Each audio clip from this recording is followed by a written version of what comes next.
Hey guys, welcome to Fox 5 News Live. I'm Judea Murray. The way that we're going to have this news conversation, I want to let you know it is interactive. So first of all, we are streaming right now on TikTok, YouTube, I believe also on Instagram, a couple of our social media platforms. So if you've got a question, if you've got a comment, you want me to touch on a story that maybe we aren't getting to, just hit me right up in that live chat. But we are starting with breaking news because earlier today, actually not too long ago, we heard that Colin Gray, the father of the accused Apalachee High School shooter, was found guilty himself on all charges that he was being charged with.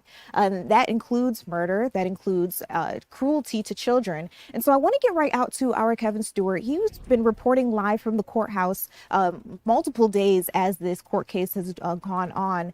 Kevin, first, let's start with when we heard that we had a verdict. I know what the atmosphere was like here in the newsroom, but in the courtroom, did Colin react anyway when he heard that the jury was coming back with their verdict? Yeah, we saw him sit down at the defense table and have a very stoic look. Once the verdict was read, the first few, he began to sway in his chair. And as the judge asked the jurors individually to confirm that is your verdict, and each one of them came down again, he began to sway even more. 29 counts, as you said, ranging from second-degree murder to trial cruelty, reckless. It's really a groundbreaking, truly a groundbreaking prosecution in this state.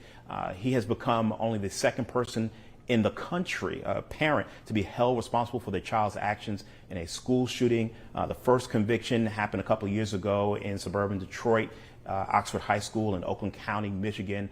The two parents there were sentenced, were convicted and sentenced, and I believe they're serving about 15 years.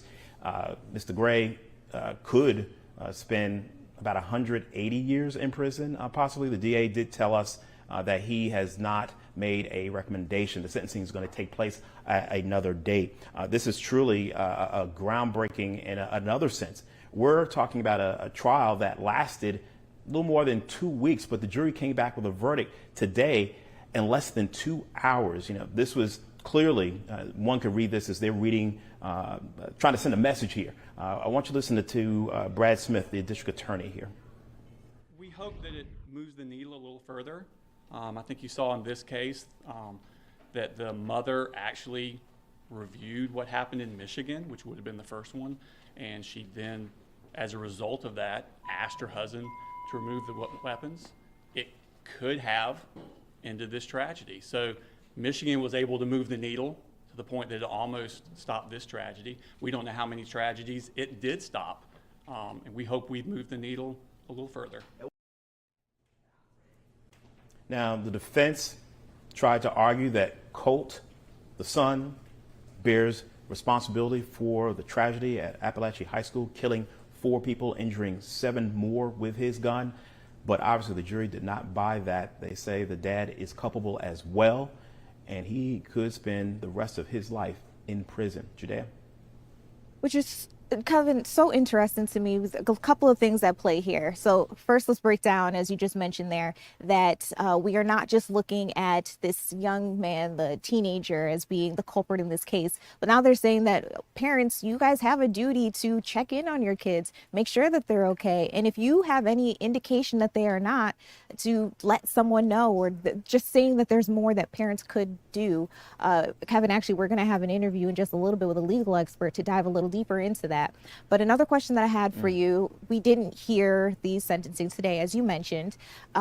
Sometimes we do get those in the same day. Did the judge give any reason as to why he wanted to delay that?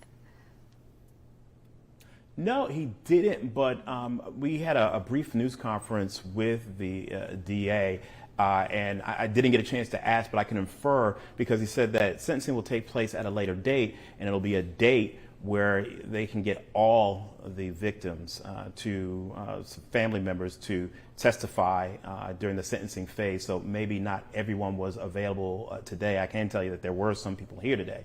So it is a little unusual. My experience has been that more often than not, the day of a verdict, you do have a sentencing, but that's not going to happen today, obviously. So we're waiting to see what's going to happen with that. I would imagine that's not going to be too long from now, probably sometime this month, but that's just a guess. And my question will be, if we do get to that sentencing, more families do come out, could we potentially hear victim impact statements? But I guess that's still up in the air as well, right?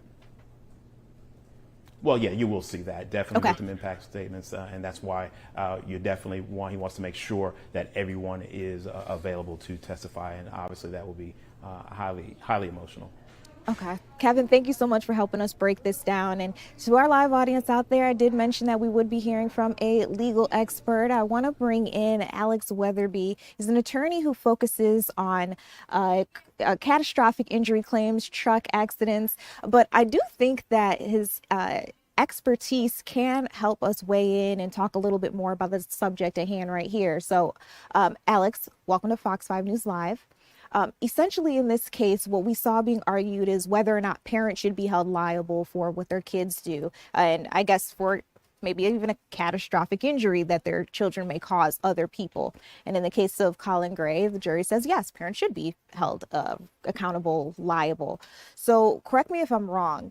This is pretty similar to the way in which a company could be held liable if maybe they should have known that a driver was dangerous on the roads before they got out there, right?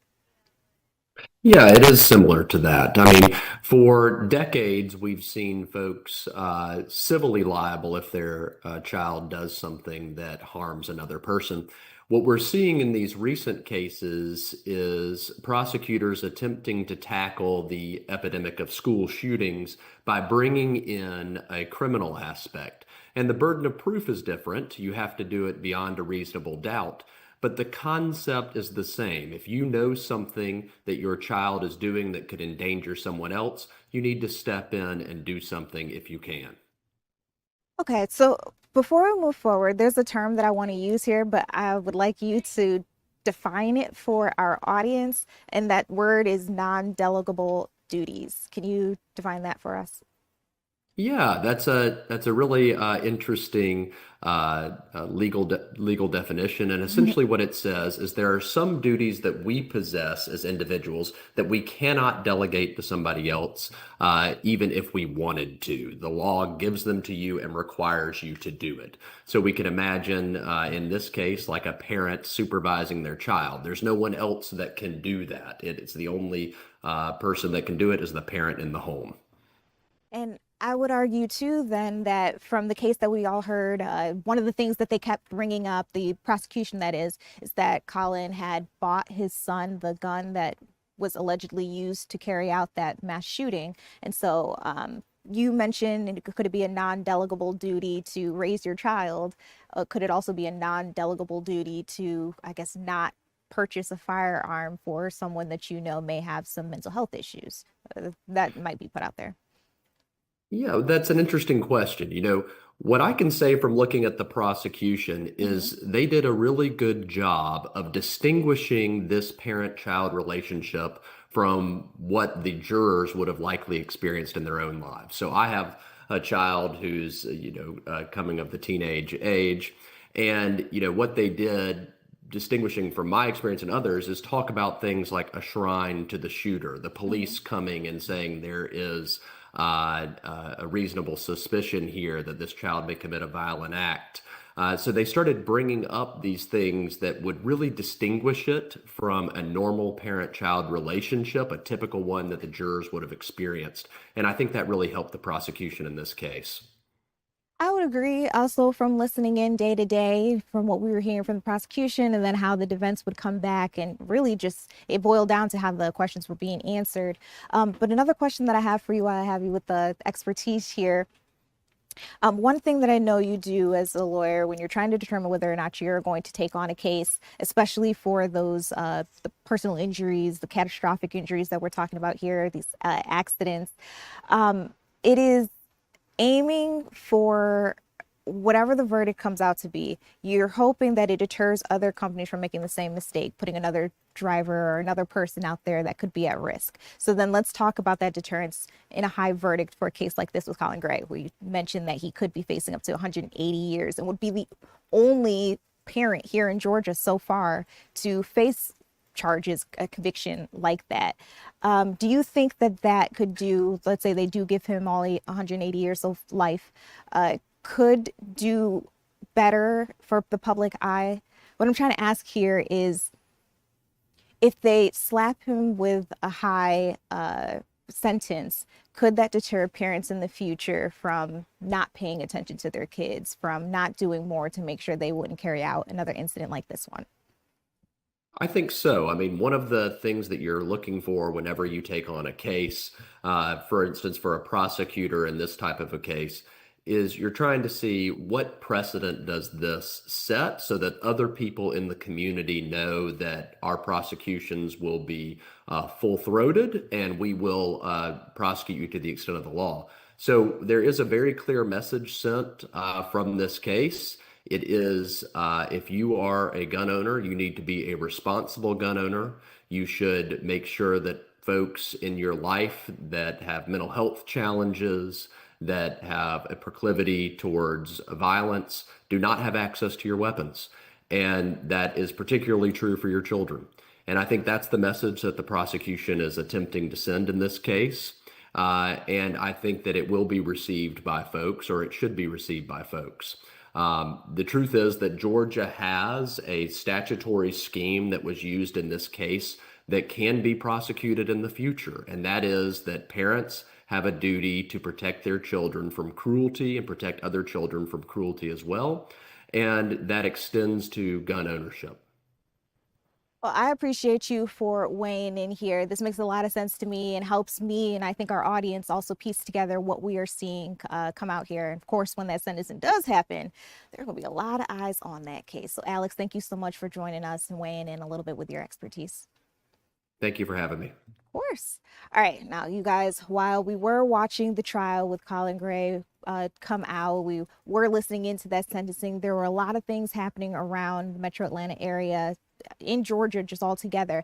I want to check in with our assignment desk to see what we might be working on and what some of our reporters might be covering in some later shows. So if in a second we can grab our Tanya Mendoza. I know one of the big things that we've been covering and keeping our eyes on, this little girl, I think she was only 7 years old, who was killed in a shooting. I think that that might be one of the topics that we'll touch on, see if we can touch base with her a little later to get there, more information about that. But another story that I think we're keeping our eyes on is massive fire in an arts building. You guys might remember this. We had some video pictures of the like that came out from this. It was an art studio where we know plenty of professional artists. They go there, they put their works together out there, and because of this fire, a lot of people lost masterpieces. And so we'll be checking in a little bit. I know one of our reporters may be trying to pick this story up as well, just to see how these artists are doing today, because this happened a little while ago. And then last but not least, I know that we are going to hear a story potentially from one of our reporters in the future. This man who called law enforcement says that, this woman, it was a woman who called law enforcement because she says that her husband was in some sort of a pickle. You guys have probably seen those scams where they suggest that you need to act right away. You need to pay off some sort of debt. In this case, I was listening to our reporter pitch it during our morning meetings, and this elderly gentleman, he got a call about jury selection, jury duty, something about he missed jury duty. And the scam artist who was calling him suggested that he needed to pay a fine, needed to do it immediately. And it was a high one. We're talking about a couple $1,000s worth of a fine. Well, this man who didn't know any better decided to go out and he was going to pay that. And his wife, she thought a little harder about it, was like, this doesn't sound right. I want to make sure that he's okay. And so she reached out to law enforcement. So we'll see how that story ended up in just a second. But I want to touch base with our assignment desk manager, Tanya. Talk to me a little bit more about what it is that we're working on getting some coverage for today. Just Tanya, tell me what story she's on. Tanya, I wanted to know a little bit more about that double Hey, shooting. Judea. Yes, hi. Can you hear me? Yes. I'm having trouble hearing you, but let's just go ahead and get started. I'll go through all three stories real quick. Great. What we're working on right now is the story from Tiger Flowers Drive that we've been covering since last week, where a young child was killed by the name of Zoe Price while she was at home with her mother. Someone drove up to the house and fired a bunch of gunshots. Zoe sadly passed away. Her mother survived. We've been following this with Angelique Proctor for the past week. What we do know right now is that the Atlanta Police Department has scheduled a 2:30 press conference to announce the arrest of Preston Smith. Preston Smith has been charged in connection to this, and we pulled up the booking sheet from the Fulton County Jail. Plus, we have the warrants on this case, the arrest warrants on our website, that it looks like he's been charged with criminal damage to property, second degree, aggravated assault, cruelty to children, third degree, and 2 murder charges, plus possession of a firearm. So all of those charges he's facing. We'll be following this story, and we will put the press conference up live later today with Angelique Proctor being the lead reporter on that story. I'm going to move on to the next story, which is a historic fire that's destroyed downtown Barnesville. A massive fire broke out Monday night at around 11 p.m. This is the largest fire in downtown Barnesville in approximately 20 years. It took 5 hours for crews from Barnesville, Lamar, and Pike County to battle the wind-driven flames. We have reporter Annie Mapp out there with photographer Stephen Herron.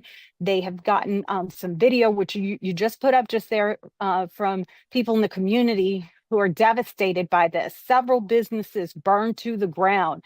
Mama D's Family Food and Fun and Goggins Florists are those 2 that were burned to the ground. Everything Beautiful by Jenna J Designs and several surrounding buildings were impacted as well. She will have the latest on that story for 4, 5, and 6. And I do want to mention the elderly Bitcoin scam in Coweta County. That is what Doug Evans is working on right now. So basically, this story, a woman called Coweta County Sheriff's Office, basically saying, I think my husband is being scammed. Can you help me find him? So it sounds like the sheriff's office went out looking for him. They found him. But when they found the man, he had already given $20,000 to the alleged scammers.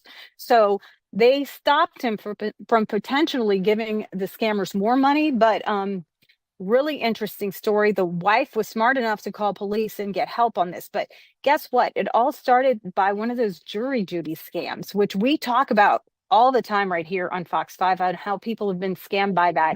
And law enforcement will never demand payment via Bitcoin or gift card. So people need to know that, remember that, tell their elderly family members, and just know that's a red flag if somebody says that to you. So those are the stories we're working on today, Judea. Hopefully we'll have updates all at 4, 5, and 6. And I know in the other live stream shows, we'll have some more updates, but the big story was the Colin Gray verdict. So I know that Kevin will be on that all day long as well. Absolutely. Tanya, thank you so much for your time walking us through the biggest stories of the day that we are going to be covering. You guys coming back to me in studio. One story that she mentioned that really blows my mind is that story about the elderly man and, paying all of that money because he just didn't know any better. I don't know about you guys. Maybe you have some elderly people in your life or just older people in general. My mom gets texts all the time about those polls that she would have to pay in a state that she doesn't even drive in. So luckily she knows a little bit better. But one of those other big stories that we are keeping up to date on hit us this weekend. We heard that the U.S. Israel joined forces in a joint attack against Iran. And we heard that this morning there's some breaking news. I want to get right out to our Rebecca Castor from Fox News reporting for us live on Capitol Hill in Washington, D.C. Rebecca, first things first, that breaking news. What happened today that we didn't know yesterday? Today, a really stunning development from the Middle East this morning. The Israeli military says it struck a building in Iran where the Iran Council of Experts was meeting to vote on its new supreme leader. So this is really significant. We don't know how many of the council's 88 members were inside the building and how many are left, but this will surely lead to a longer void in the leadership in Iran. And we don't know when they might meet again. We do know that this will most likely lead to a really strong response from Iran. This council presents itself as a religious group. They don't claim to be a political body. However, we know in Iran, those two are kind of one and the same. But Iran's military will claim that this attack was a direct attack on Muslims, and all signs indicate that they will seek revenge for this attack this morning. And I mean, only time will tell what that means when you say they won't take this lightly, may continue to retaliate, I should say, because we did see some retaliation happen over the weekend when we were reporting together. Rebecca, another question that I have for you. I know President Donald Trump is having a meeting with the German Chancellor. I don't know if it's still ongoing. I think maybe he wrapped up speaking in front of the press just a little while ago. But can you talk to me a little bit more about some of the things that he said, maybe even some questions that he answered from the press? Did anything have to do with these attacks? Yes, we did get some interesting comments from President Trump. This was really his first time with cameras in the room, taking off-the-cuff questions from reporters since the strikes began. Of course, we've heard from him in those video messages online, and he's been doing phone interviews with various news outlets. He's been very available, but this, again, first time he's getting those off-the-cuff questions with the cameras rolling. So he did say that on the strikes, he said just about everything is knocked out in Iran. He says Iran has no Navy, no Air Force. An interesting question he got from a reporter was he was asked if Israel forced his hand to attack. This is because, largely due to Marco Rubio's comments here on the Hill yesterday, he told reporters that Israel was going to attack Iran with or without the U.S., and the president ultimately made the decision to join the attack because he knew that U.S. bases and U.S. service members overseas would be at risk because Iran would retaliate against our assets overseas, whether we were involved with this or not. So some are saying, well, who's controlling foreign policy in America? Is it the president of the United States or is it Israel? He shot down that characterization of these comments. He said that he feels like he really forced Israel's hand because, you know, we've heard all of his threats over the last month, threatening Iran that they were going to attack. So Israel felt like Iran was preparing its own attack. So really just a lot of conversations. We're going to hear, you know, different characterizations over the next, honestly, several weeks. Really, and this will be in the history books too, and people will play it out in different ways, will lay it out differently. But that was an interesting assessment from the president this morning. Extremely interesting. I know for me, myself, and the people out there watching, my biggest question is how are Americans going to be affected? We are going to continue that conversation here in Atlanta. But Rebecca, thank you so much for joining us from Washington to bring us the latest of everything you know. You've been doing a great job keeping us up to date on everything that's happening.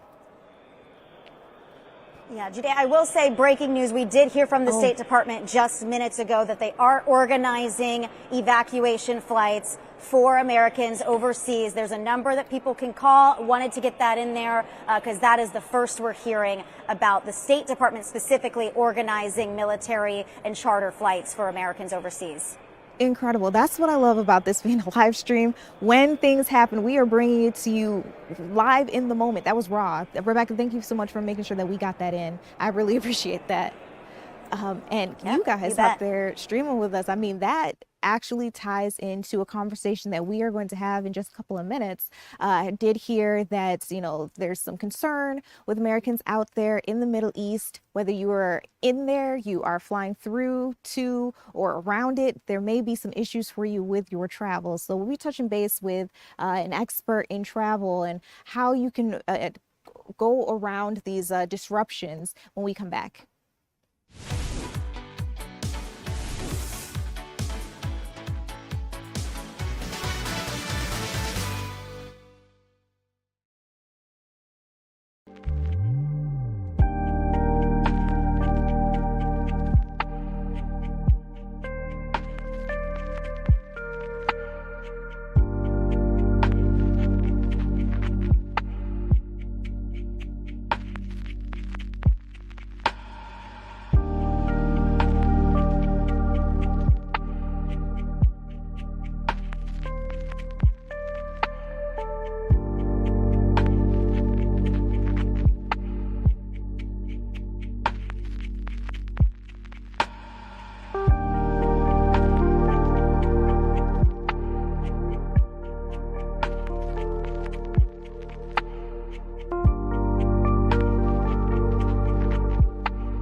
Hi guys, welcome back to Fox 5 News Live. Right before we left you guys, we were talking with Rebecca Caster from Washington, D.C. about some breaking news that we've got in as it relates to the attacks on Iran and the conflict that we are undergoing right now as we speak.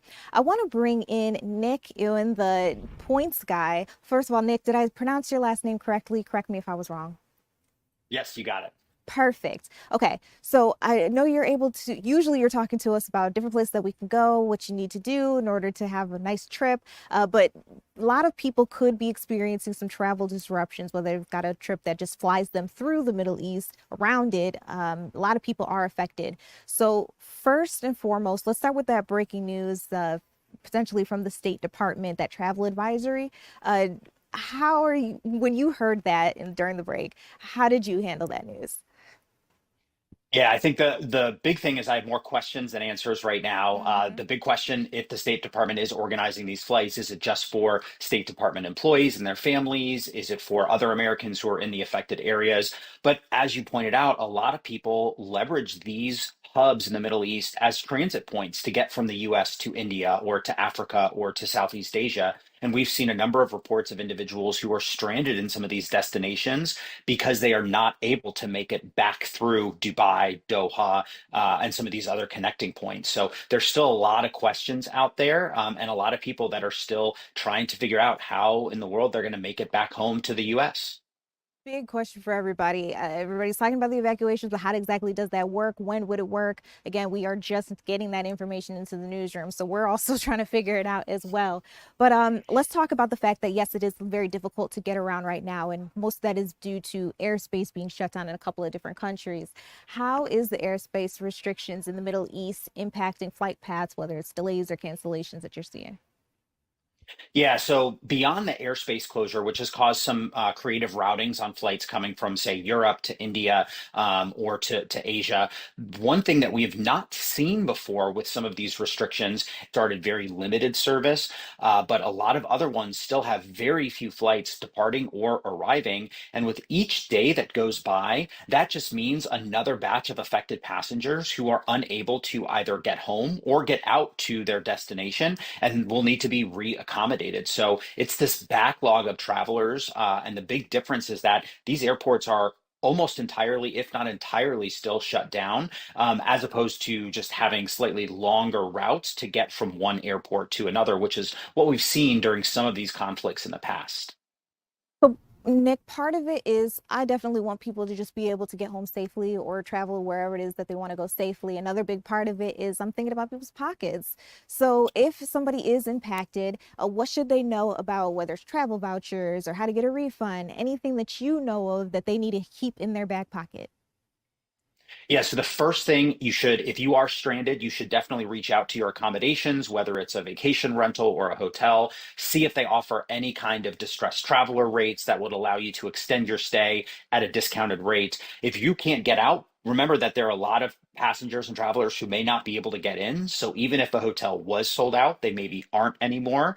From an airfare perspective, reach out to the airline. They're doing their best to accommodate and figure out a way to get passengers where they need to be. But be prepared that it may take some time to do so.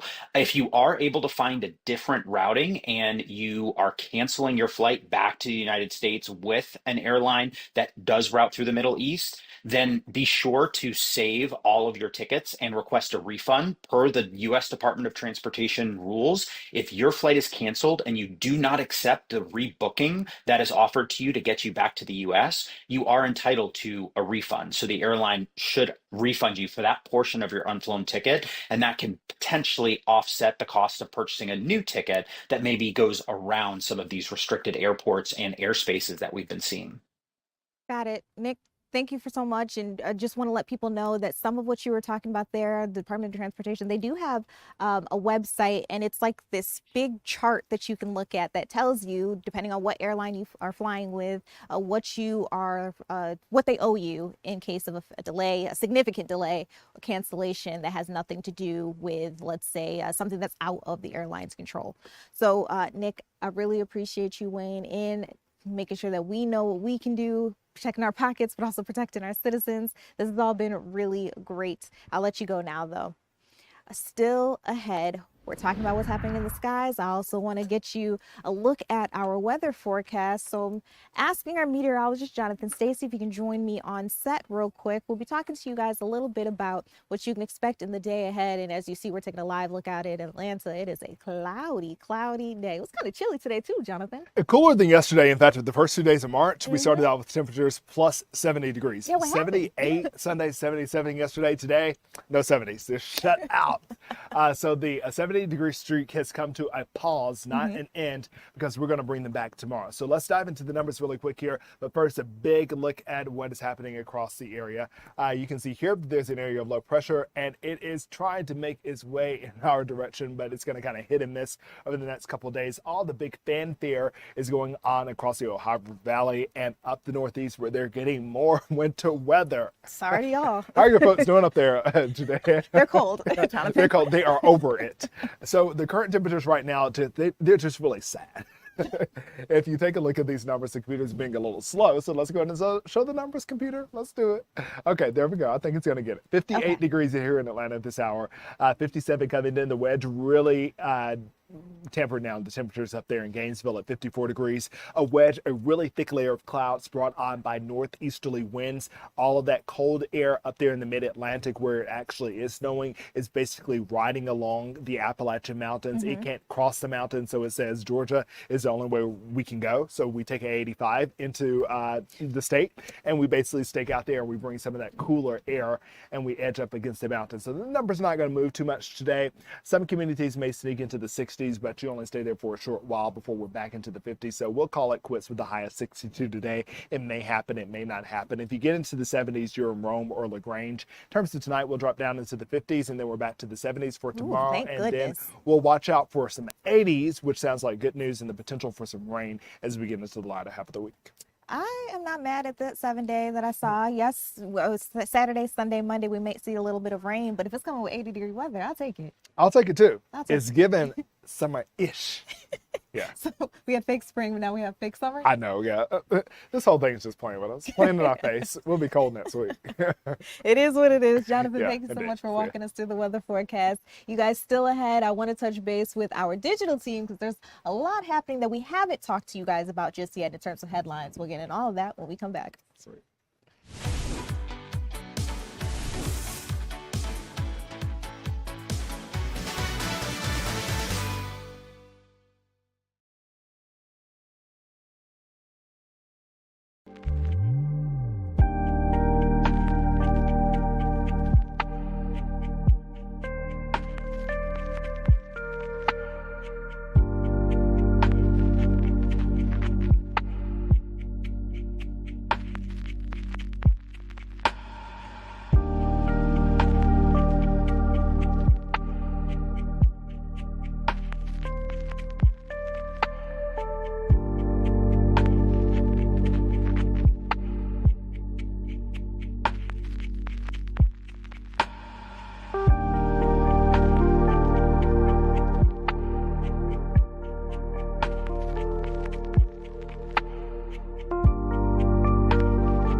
Hey, you guys, welcome back to Fox 5 News Live. I'm Judea Murray. There's a lot that we need to talk about. Maybe you missed the top of this live streaming program, but Colin Gray, the father of the accused Apalachee High School shooter, was found guilty himself on all 29 counts that he faced, and that did include malice murder, that included cruelty to children, I believe in the second degree, and a couple of other charges as well. So now the jury, they went to deliberation, and I think it took them less than 2 hours to come back out and decide that he was guilty on all of the charges that he faced. This is all in connection with that 2024 mass shooting at Apalachee High School. We know his son will stand trial soon. We're waiting to see when exactly that could take place. He's facing even more charges than his father was. But the big thing here, the reason why we keep telling you all that this is a landmark case, is because Colin Gray is the first parent here in the state of Georgia to be found guilty, to be tried really, in accordance to what his child may have carried out in terms of a mass shooting. He's only the third parent in the U.S. altogether. So very, very big deal. It may set a precedent that parents should be held liable, should be held responsible for the things that their children do, especially if it costs another person their life. So again, we're going to keep our eyes on that. We're expecting sentencing to begin in that trial, maybe even as soon as tomorrow. We'll see. All right, another thing I want to talk to you about, former DeKalb County Sheriff Sidney Dorsey has died in jail. Well, we're hearing about this. I mean, you may remember him. In the year 2000, there was a runoff election for DeKalb County Sheriff. Sidney was facing another challenger by the name of Derwin Brown. Now, he's been accused and convicted of assassinating his counterpart who was running against him. The Georgia Department of Corrections says that he died just yesterday from natural causes at the Augusta State Medical Prison. He was 86 years old. You're taking a look at him there on your screen. We'll definitely have more information on this story. It was a very big deal when that happened during the election season. All right, another thing that I want to tell you all about, Americans in the Middle East may need some help returning home. And apparently, according to our Secretary of State, or excuse me, the White House press secretary, that help may be coming sooner than later. In an ex-post from White House press secretary Caroline Leavitt, she said the United States Department is actively working on plans to help Americans in the Middle East return home. That could mean evacuations. Just what it would look like, we don't know quite yet.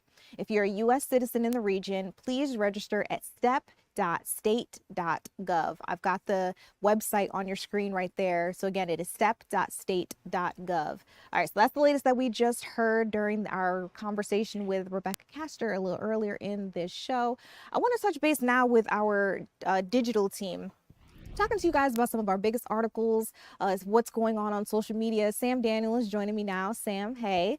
What are people interested in online? What are people reading and clicking on? Hey, Judea. So one of our top stories that has been trending all morning long into this afternoon is a story about a text scam. People hate losing their money. They want to know how they can keep it. This text scam is happening in multiple Georgia counties. So we've heard from the Pike County Sheriff's Office, the Fulton County Solicitor General. I've also seen it on several other police department Facebooks, just pointing out these texts are coming through saying, hey, you have unpaid tolls. I mean, we've all been there before, right? But in this case, they're probably not real texts. So people are saying you can tell these fake texts because they're sending a QR code and demanding that you pay right away. Both the Fulton County Solicitor General's office and the Pike County Sheriff's Office said they will never demand text right away, and they will never do it through a QR code. So if you're getting a text that has a QR code, ignore it. And if you feel like reporting it, which you should, we have a link on our website, fox5atlanta.com. Very helpful. And I mean, Sam, I've gotten these texts myself. The way I knew it was a scam, they were telling me that I had unpaid tolls in the state of New York. I have never driven my own vehicle in the state of New York, so I knew it wasn't real up front. But it's good to know that we here on the local level are getting on top of it already. What else are people interested in?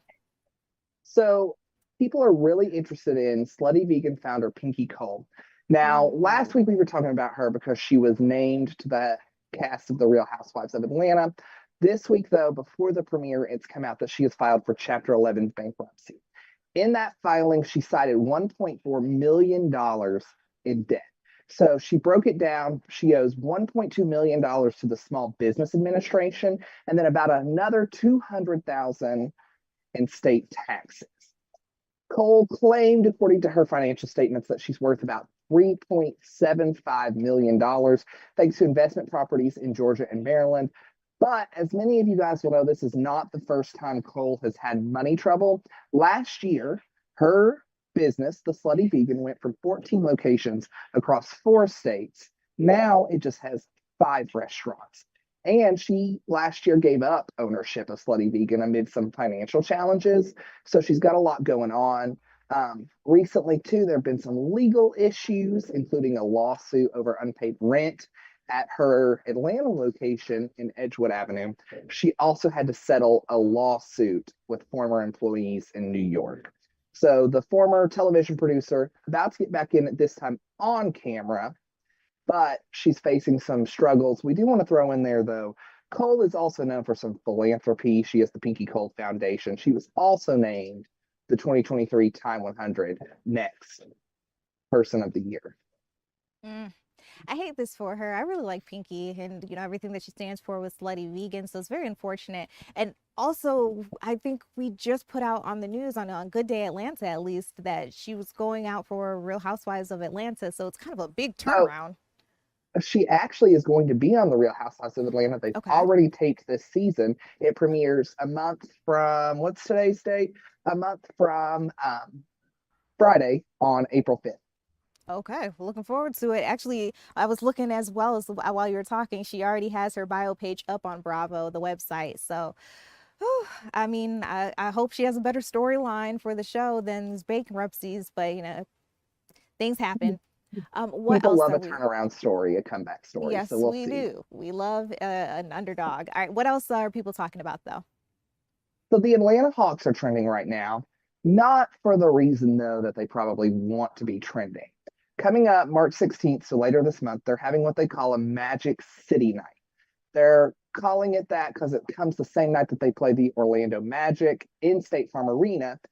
So afterwards, they're having kind of like an after party, if you will, at Magic City. If you don't know what Magic City is, it's an adult entertainment club here in Atlanta, probably one of the most well-known. And now the Hawks are getting called out. So Luke Cornett, a center for the San Antonio Spurs, posted on social media that the promotional night should be canceled. So his exact quote, and I'm going to read exactly what he wrote: "The NBA should desire to protect and esteem women, many of whom work diligently every day to make this the best basketball league in the world. We should promote an atmosphere that is protective and respectful of the daughters, wives, sisters, mothers, and partners that we know and love." Also on social media, the post that they've talked about this Magic City night, they've gotten some heat from people saying similar things. The night is supposed to include Atlanta rapper T.I. There'll be co-branded merchandise between Magic City and the Hawks. There will also be Magic City's world-famous lemon pepper wings. They're going to have 2 different types. So they will have Lou Will lemon pepper barbecue, and then they'll have their traditional lemon pepper wings. There will also be a limited edition sweatshirt that's being sold on the Hawks website. You can find a link on our website. But today, I'm going to say, going to college in Athens, anytime I ever heard about Magic City, I've not actually been, but people always talk about the wings. So the fact that they're bringing out the lemon pepper wings is interesting to me.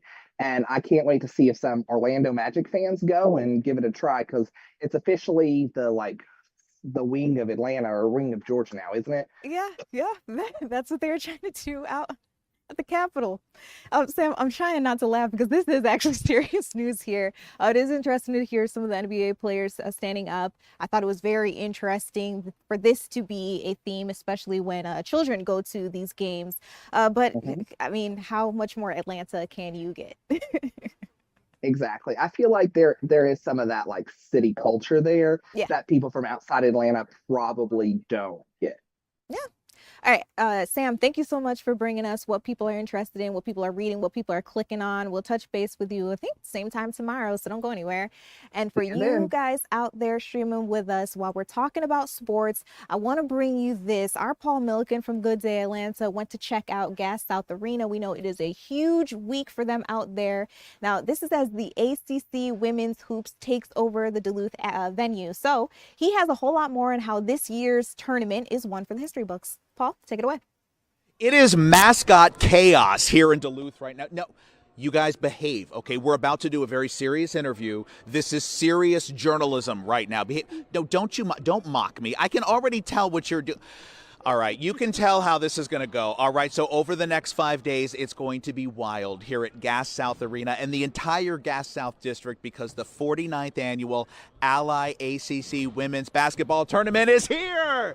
Yes, and we are so excited to have Jackie Carson, who is the Senior Vice President of Women's Basketball for the ACC. How are you feeling? It's about to go down right here in Georgia. It's here. It's here, and we're excited, and we're so glad to be in Duluth and at Gas South Arena. Well, we're so glad to have you, and this is one for the history books. First time that you've been outside the Carolinas and here in Georgia. Why did you feel like this was a good fit?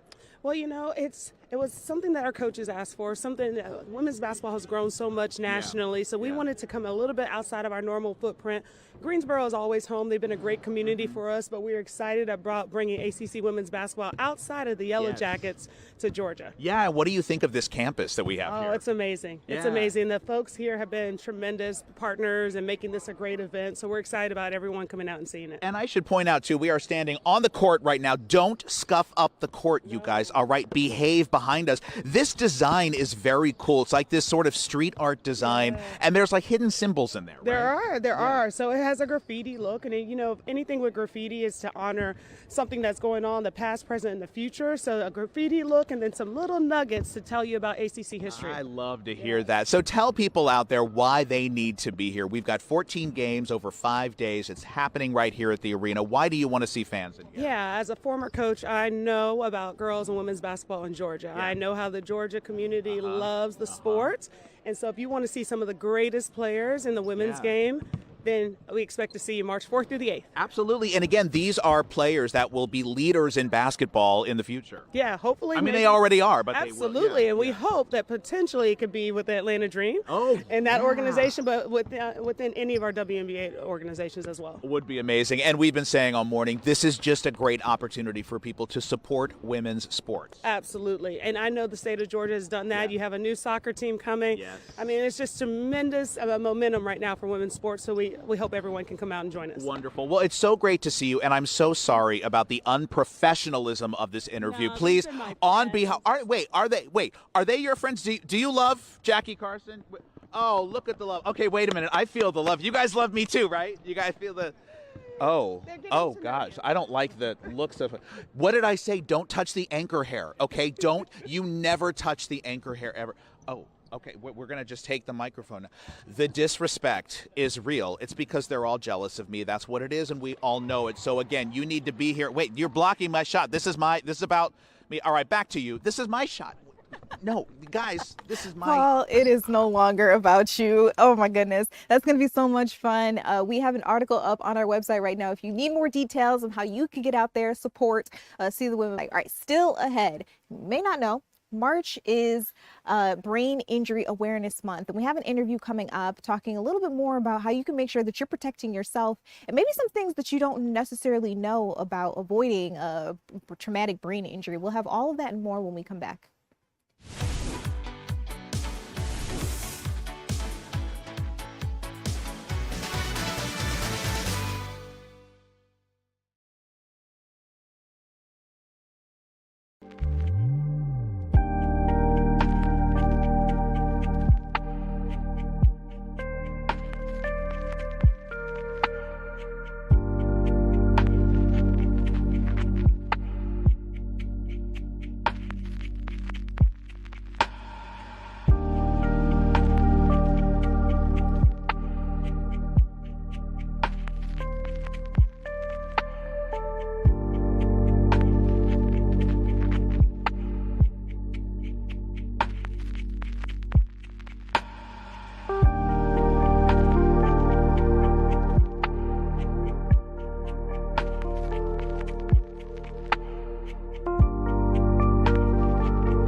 Hi guys, welcome back to Fox 5 News Live. I'm Judea Murray. March, if you didn't know, is Brain Injury Awareness Month. And in case you didn't know as well, falls are the leading cause of traumatic brain injuries in adults who are older than 65 years old. So it's a very big deal. We also know that more than 1 in 4 older adults falls every year. Professional stuntmen. And then we also wanted to bring in a doctor, a retired ER physician that could talk to us a little bit more about this phenomenon here. Dr. Blanton, I want to start with you. The numbers here that I just named, I mean, they're already startling. We also know that ER visits for fall-related traumatic brain injuries for seniors have doubled since 2015. That is insane in such a short period of time. As a retired ER physician, what do you think makes brain injuries from a fall much more complicated for an older adult than a younger one? Well, there are many factors. One of them is medications that older adults may be taking, which can be anticoagulants, antiplatelet medications, all which increase bleeding.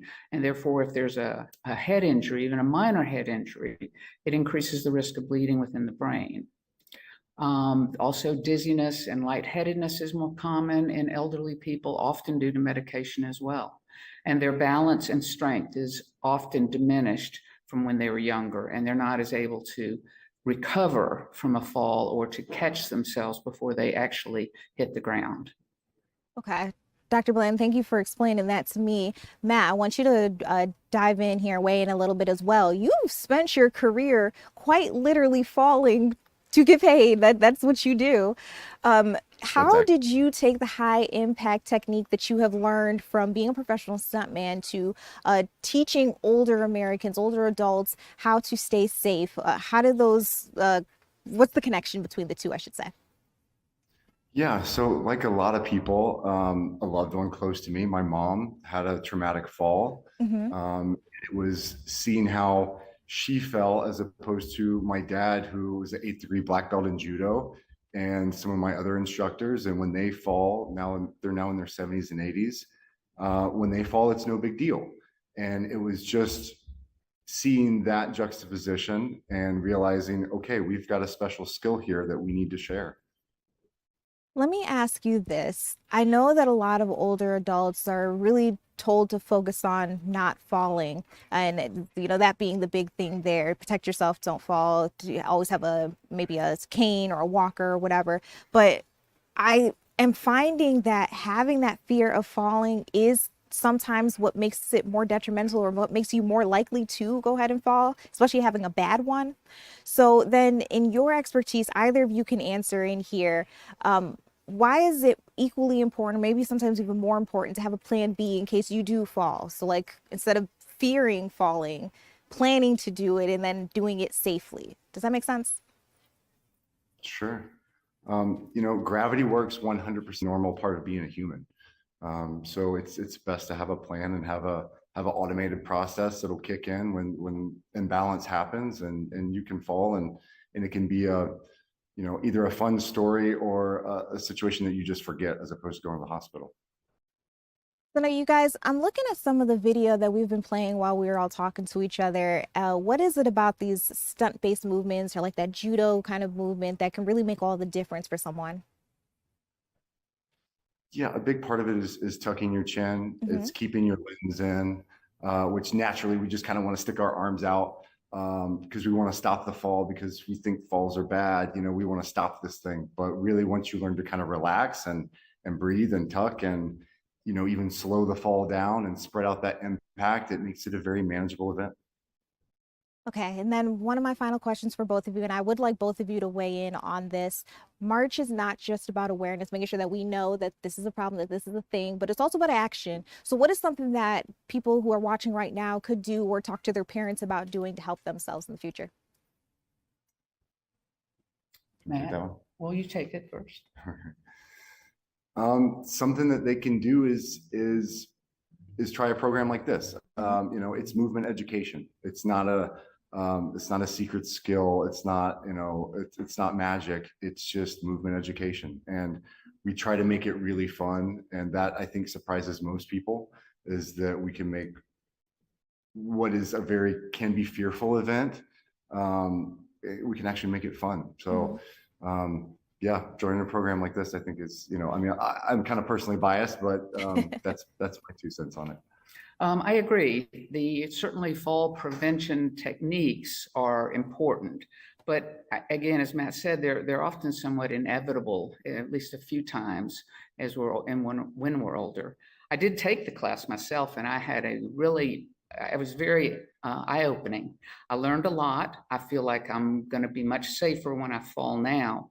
And the group included a lot of variety of ages and physical abilities. So it's not just someone who perhaps goes to the gym, some, and feels like they can learn to fall, even for people that are more sedentary and feel like they don't have necessarily the skills or the ability to do this. They really can. It's very adaptable to many different abilities in older people. Well, thank you guys both for joining me, giving us some answers too on how we can make sure that we are protecting ourselves. This was very helpful, and I appreciate both of your time.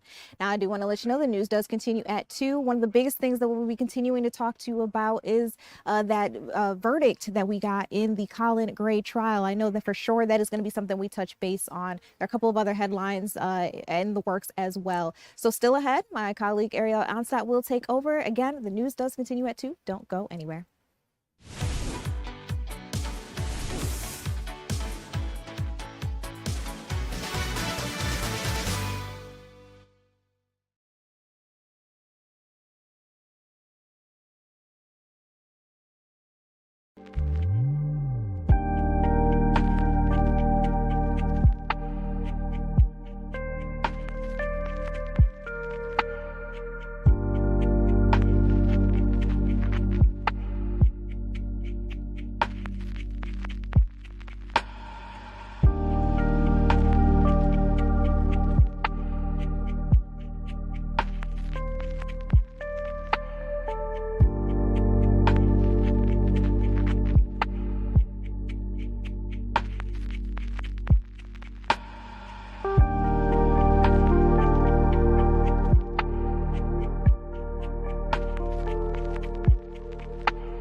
Welcome in. I'm Ariel Onstadt. Thanks so much for being here at 2 o'clock. We've got a lot to cover on your Tuesday afternoon. And one of the first stories we're starting with involves the verdict in the Colin Gray trial. Guilty on all counts. Our Kevin Stewart was in the courtroom as the verdict was read. And Kevin, at this hour, the big question I'm curious about is how are people reacting in the community there outside the courtroom? Give us a little bit of your perspective. Yeah, this is a fascinating case because it is groundbreaking, truly. This is the first time the state has ever prosecuted a parent in a case of a school shooting, and it's only the second time anyone in the nation, a parent, has been held accountable for their child's actions in a school shooting. I can tell you that there were not a whole lot of court watchers here. I can tell you some family members are here. They didn't talk. They left. The defense attorney didn't even come out of the courtroom here. He went through a back door as well. But this is truly a groundbreaking case that will be watched all over the country. Ariel? Kevin, no doubt. When we think about the first in Georgia, we're already seeing how that's unfolding today. The only one nationally previously was in Michigan. For those who are watching with us and curious about the other case that set some precedent here. So, Kevin, I'm curious, were you able to speak with prosecutors or members on the jury at all after this? Yeah, was able to talk to the DA, Brad Smith. He definitely says that he did. I asked him, did he get a chance to talk to jurors? And he said he did, and they complimented him on the case, thought it was a great case. But he didn't necessarily think they tried to send a message here. But he says a message has been sent. I want you to take a listen.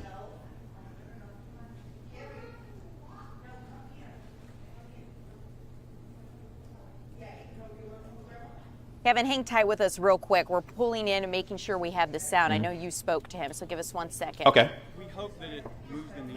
Sure. I think you saw in this case that the mother actually reviewed what happened in Michigan, which would have been the first one, and she then, as a result of that, asked her husband to remove the weapons.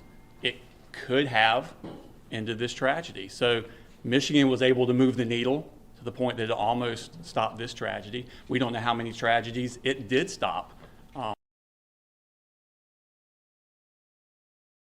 Defense attorneys obviously were trying to say that, Colin's defense attorneys obviously were trying to say that Colt was the only one who should have been held accountable here, but obviously the jury did not buy that at all, coming back with a swift, very firm verdict in this case, guilty on 29 counts. He faces at least, we're told, up to 180 years in prison.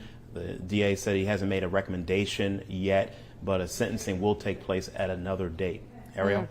Kevin, no doubt you'll continue to keep us updated as we approach sentencing. We'll be curious to hear what sealed the case for the jury. I know it really only took them less than a day to deliberate, which is surprising considering how much time they really spent listening to all of the evidence. So if that opportunity ever presents less than 2 itself. hours. Yeah.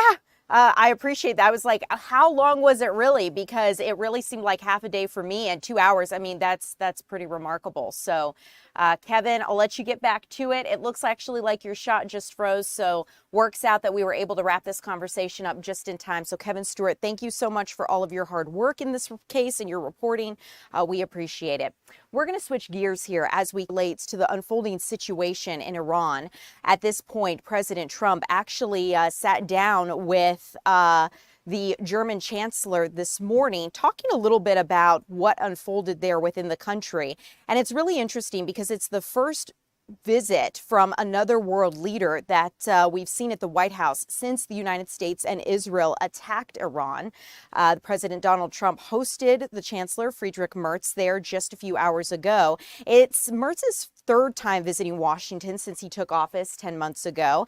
And the two say Iran's going to be on the agenda for their talks today. We know that's something that's been top of mind along with the war in Ukraine and a trade agreement. And it comes on the heels of the United States and Israel's joint attack on Iran, which killed its supreme leader and many other Iranian leaders. Some European leaders have expressed concerns whether those strikes were legal under international law. Now, while Merz did not critique the attack, he also has not endorsed it. He did express he wants to see a positive government change in Iran. Let's listen to some of what unfolded in the White House today. We'll obviously be talking a little bit about Iran today, and he's been helping us out. We've been very nice, actually. And that is coming along, as you see, very well. They have no Navy. It's been knocked out. They have no Air Force. It's been knocked out. They have no air detection. That's been knocked out. Their radar has been knocked out. And just about everything's been knocked out. We are on the same page in terms of getting this terrible regime in Tehran away. And we will talk about the day after, what will happen then if they are out. We have to talk about our trade agreement, which I would like to be in place as soon as possible.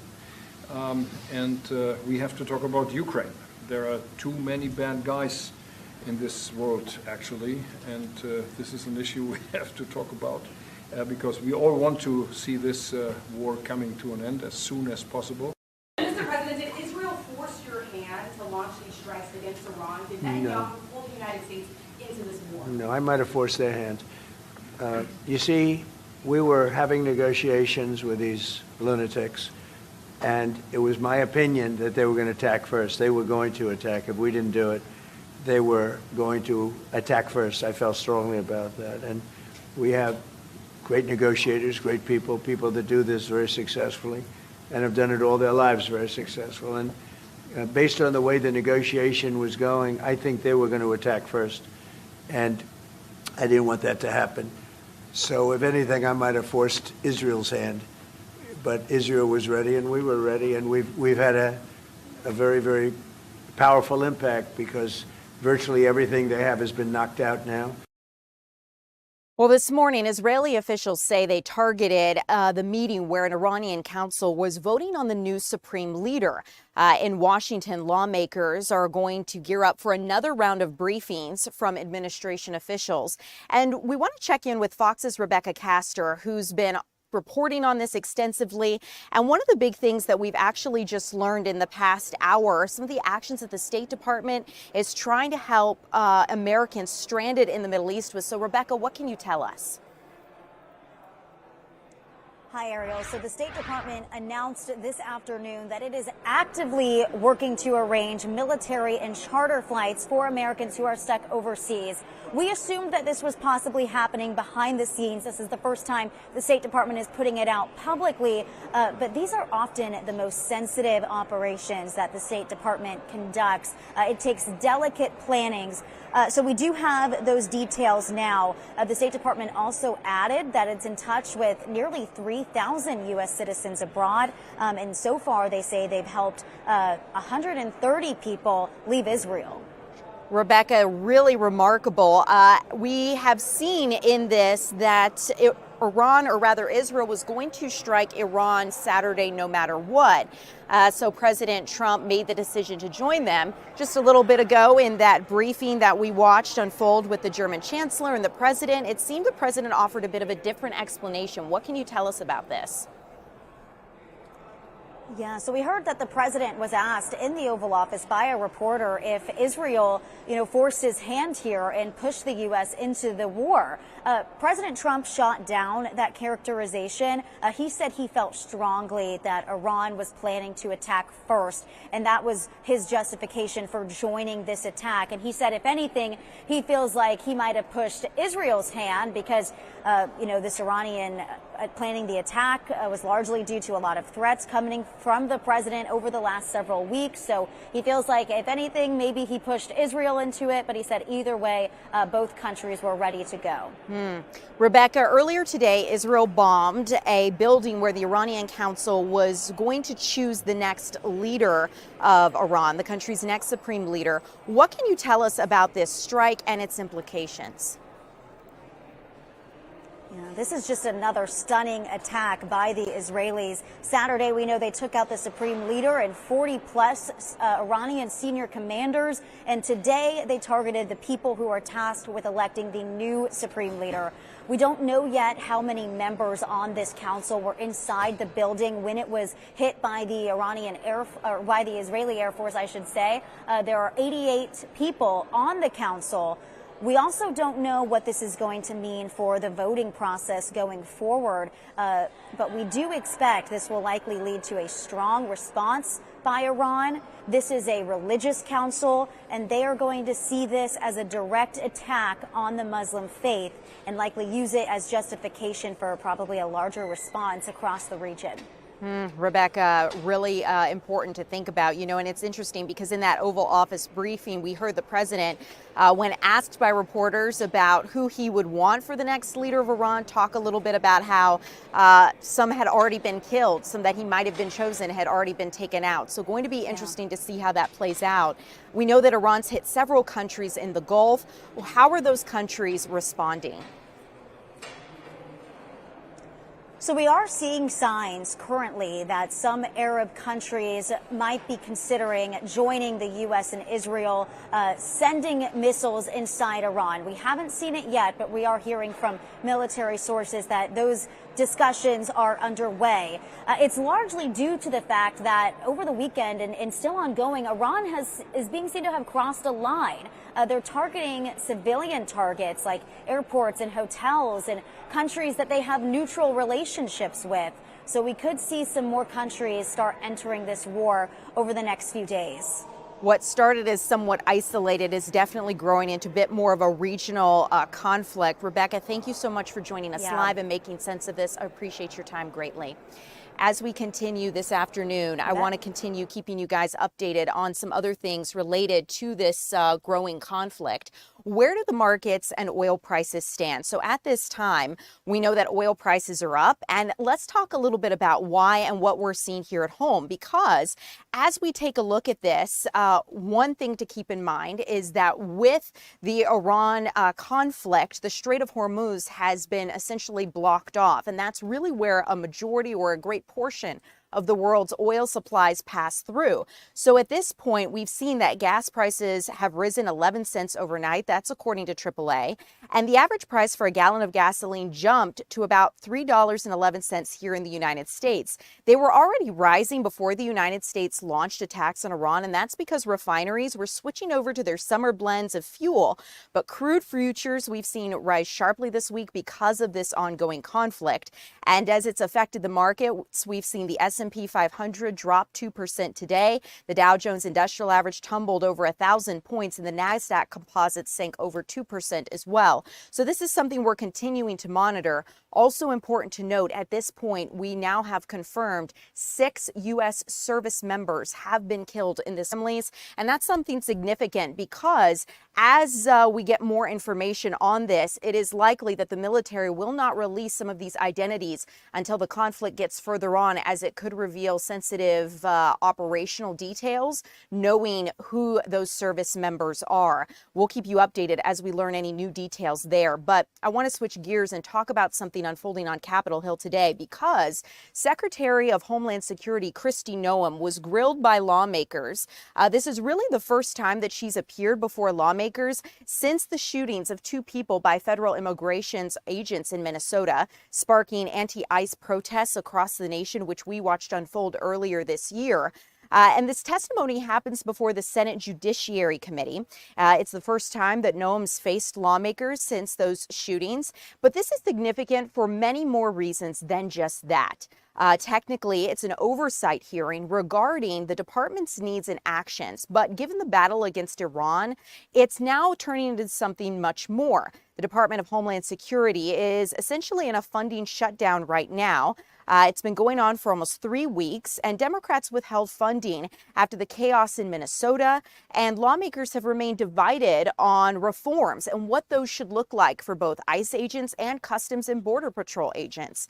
Noem's faced criticisms on DHS's tactics, and her comments over portraying Renee Good and Alex Preddy as aggressors after their death definitely generated some criticism. Democratic lawmakers and even some Republicans did call for her resignation. Democrats say they're not going to approve any more money for the Department of Homeland Security until limits are placed on federal immigration's operations. However, on Tuesday, Senator Rick Durbin, so just a few minutes ago, or rather a few hours ago, Senator Durbin asked Noem if she wanted to retract some of her statements in the wake of those shooting deaths. Let's take a listen to the exchange. The nation has watched horrified as immigration agents killed Renee Good, Alex Preddy. In Chicago, one of your Border Patrol agents shot Miramar Martinez 5 times after ramming her car.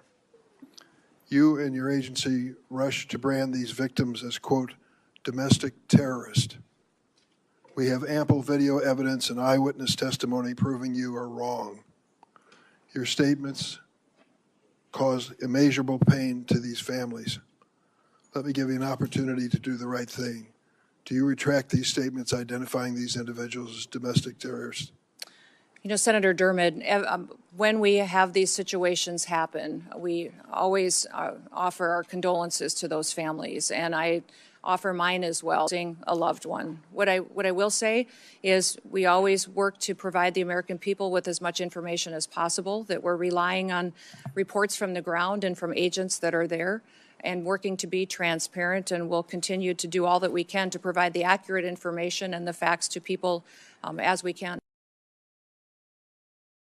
So that was the exchange as it unfolded earlier. Now, keep in mind the Department of Homeland Security is on high alert across the country, watching for any potential terroristic threats or retaliatory attacks here in the United States after the conflict with Iran is ongoing. The FBI continues to investigate a potential terrorist attack in downtown Austin, Texas, after a shooter was wearing an undershirt with an Iranian flag on it after opening fire on people there outside of a bar.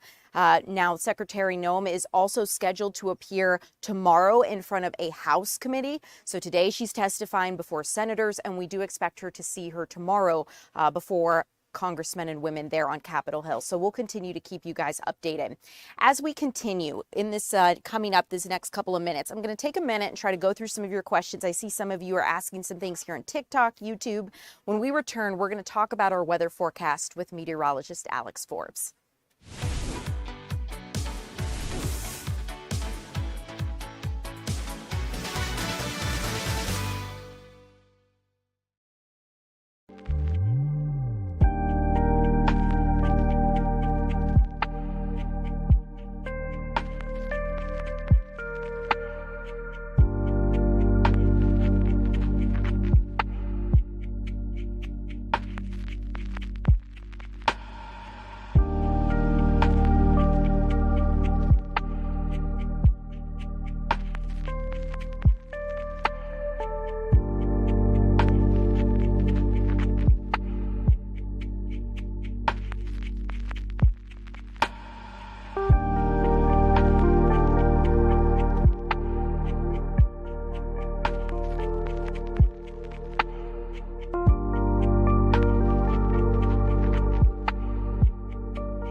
Welcome in, everyone. I'm Ariel Onstad here with meteorologist Alex Forbes. Yep. Alex, what's happening this week? It's hoodie weather today. Okay, I think that's I feel my it. official. You know how the groundhog has its prognostication. That's my Yes. prognostication. It's Okay. hoodie weather today. Look, we hit 77 yesterday. It was very warm. It was warm, and today not so much. 59 is where we stand in Atlanta right now. We got that layer of clouds out there. Really prohibited a lot of people from seeing the lunar eclipse this morning, myself included. We do have one warm spot, actually two warm spots. Look at that, 68 in LaGrange and 67 in Rome. Meanwhile, it's 58 in Carrollton. Now, the reason why Carrollton's much cooler than Rome is because they're still catching approaching the edge of the wedge there. In Rome, that breeze is coming down the higher elevations, which means it's getting cut off about Bartow County or so. So they're enjoying a nice day up there in Floyd County. I'm jealous. When you look at the numbers in comparison to yesterday, only 5 degrees cooler in Rome compared to this time yesterday. Meanwhile, we're 16 degrees cooler here in Atlanta, 11 degrees cooler in Covington, 16 degrees cooler in Eatonton, and almost 20 degrees cooler down there in Upson County. So for the remainder of the afternoon, an overcast day here across Metro Atlanta, maybe a couple breaks of the clouds by the late evening hours, but that's going to be just as the sun is setting. We're not going to see much sunshine here the rest of the day. So let's get to it. There's a temperature map up there in Northeast Georgia. We were looking at that yesterday. Notice how it's still cooler up there. How about this? So we've raised the temperatures a bit. 82 Thursday, 84 Friday, 82 Saturday, 81 Sunday. In this scenario, we would break records Thursday, Friday, and Saturday, and we wouldn't just tie them or be a degree past them. We would sail 2 or 3 degrees past those records. Our average high is 62, so it's safe to say we are going to be running above that. How about this as well? We've seen some high pollen counts this year already, but this is the highest by far. I think our highest before this was like 170 something. So this is 8 times that. So I would expect this number to climb with the absence of rain and temperatures getting into the 80s. We're going to likely see pollen counts in the tens of thousands here before too long. It's not spring officially yet, but I would still, my advice is to start the allergy meds. That's what I said yesterday. And look, I practice what I preach. I started that yesterday. Took some this morning, and I can still feel them. Also, looking ahead to spring forward, there you go. 6:58 is your sunrise there on Saturday, and then sunset. They get down to 7:39 as we work our way there towards Sunday. That's daylight saving time beginning. Unsettled rain chances through the weekend and on into next week. So while the temperatures are going to be warm, you might notice we've raised the rain chances a bit for Saturday and Sunday. We've gone from 30 to 40%, keeping that around for Monday as well. With temperatures like this, would not at all surprise me to maybe mix in a couple of storms here across Metro Atlanta and North Georgia. Not looking at a significant severe weather threat by any stretch of the imagination, but since it's top of mind, let me show you real quick what's going on in that world, because it's going to bear watching out to the west. So here's your severe weather outlook now. This is day 3. Notice you get a level 2, but one of our first of the season now, we go to day 4. Notice you've got that orange area. So we're going to start looking out to the west here in the days to come. This would be Friday. And tracking some severe storms. It's been a while, but this is the start of the spring severe weather season, so we'll be keeping an eye on cold fronts as they begin to work towards north and central Georgia. Okay, very interesting. Good to know. And when I'm looking at this, spring severe weather season approaching. I mean, I had kind of a jolt of reality because I'm like, surely not. And then I had to think, and I'm like, well, we're in March now. I guess it's about that time. And remember last March, we had that rare level 5 day out in Alabama. That was St. Patrick's Day weekend. Very so good this to know. This is getting into it now. Since we're on the subject too, I've heard a couple people on Facebook, Instagram, TikTok, and like, oh, great, time to plant. Yeah. No. Not yet. So the unspoken rule around here, this is north and central Georgia, is the week of the Masters. Yes. All right. So that's typically the first week of April. And the reason being, you can still get those freezes into mid to late March. And for what it's worth, we look into mid-March, I would anticipate cooling down. We're not in the 80s to stay in the 80s. Good here to in know. Metro Atlanta. Not there just yet. Right. Alex, thank you so much. I really appreciate it. Yep. Guys, let's switch gears here and talk about this story, because a former sheriff's candidate and a convicted murderer has actually died of natural causes in prison. Let's talk about this story we first brought to you earlier this morning. It was a former, actually, DeKalb County Sheriff Sidney Dorsey, and he has died the age of 86 while serving a life sentence for ordering the 2000 killing of Sheriff-elect Derwin Brown. A Georgia Department of Corrections official said he died last night of natural causes at the Augusta State Medical Prison. His family and colleagues marked the 25th anniversary of his death in December at a vigil honoring his legacy. So we'll continue to keep you updated on this situation. But let's switch gears, because I want to get out to Barnesville. A fire has devastated the downtown area of their community. And our Annie Mapp went out to give us a look at what we're seeing out there. Annie, just looking behind you, you say you can get a sense from the words of the social media posts I've seen, but seeing it behind you is something entirely different.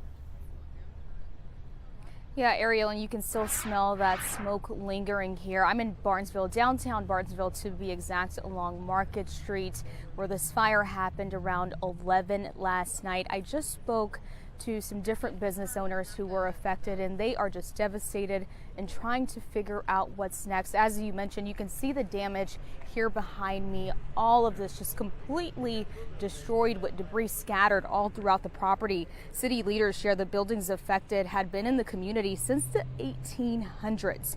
Barnesville Fire Chief Kelvin Shute says, again, this happened last night.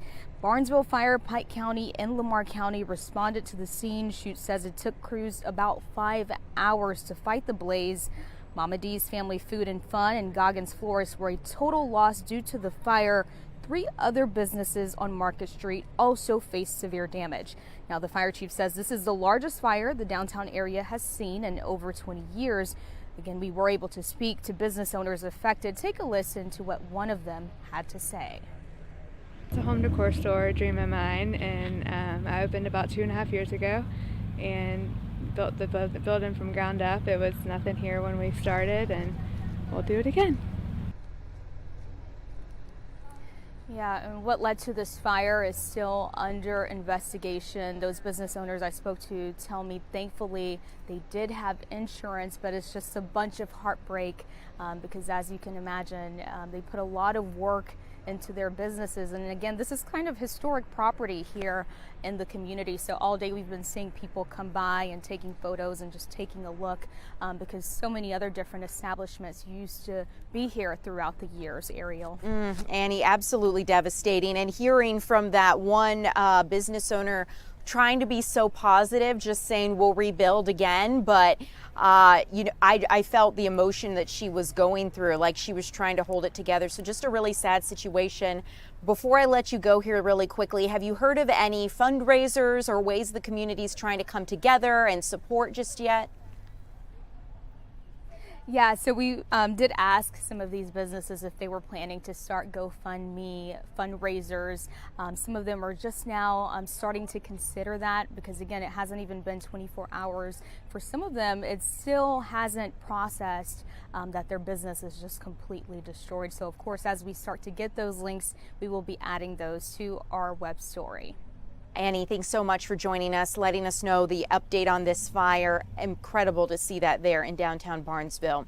As we continue here at 2 o'clock, coming up, we are waiting for a news conference to begin with the Atlanta Police Department. We're hoping to get a significant update in the shooting death of a 7-year-old little girl. You may remember her mother was also shot in the chest. And this unfolded on Tiger Flowers Drive. That 7-year-old little Zoe Price was shot and killed. And this has led to outrage in our community and city and community leaders talking about what can be done.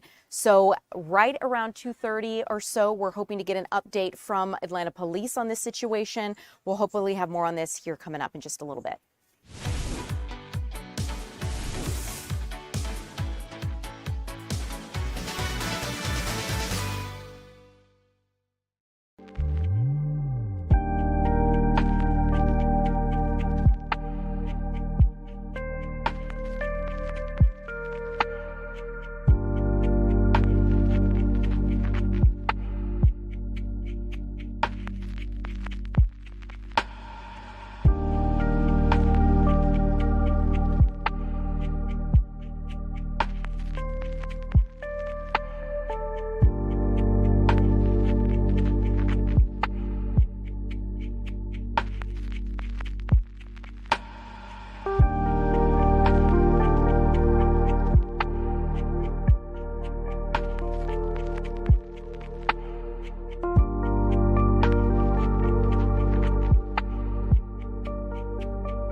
Welcome back, everyone. I'm Ariel Onstadt. Thanks so much for being here live. We're about to see a news conference unfold, hopefully from the Atlanta Police Department.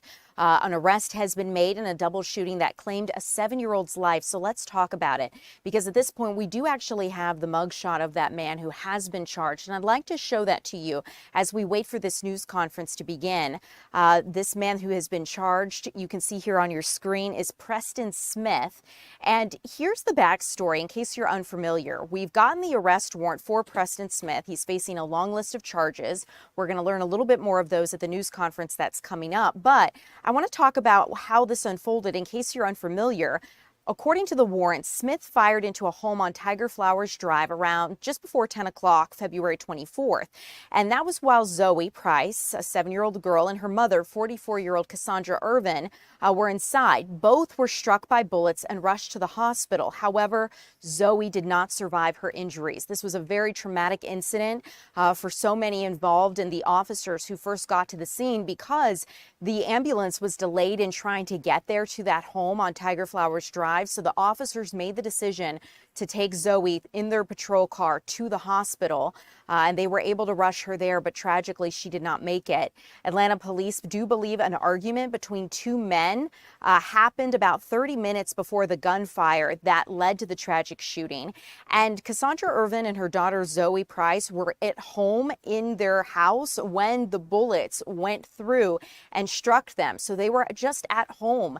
Not out in the street, not out in any place visible. This bullets actually went through their home. It's just incredible to think about. So while the individuals who were involved with this were likely known to each other, according to police, the chief, Atlanta's police chief, says that investigators don't think this incident was domestic or the suspect is a family member of the victims. So we're hoping to get greater context as to what led up to that argument between those two people, one of them believed to be Preston Smith, before bullets flew into that house. But we're hoping to get more information here from police in just a little bit. We've seen so many outpourings of support from the community as the aftermath of this has been made clear. We've watched a vigil being held for 7-year-old Zoe Price as the search for the killer continued.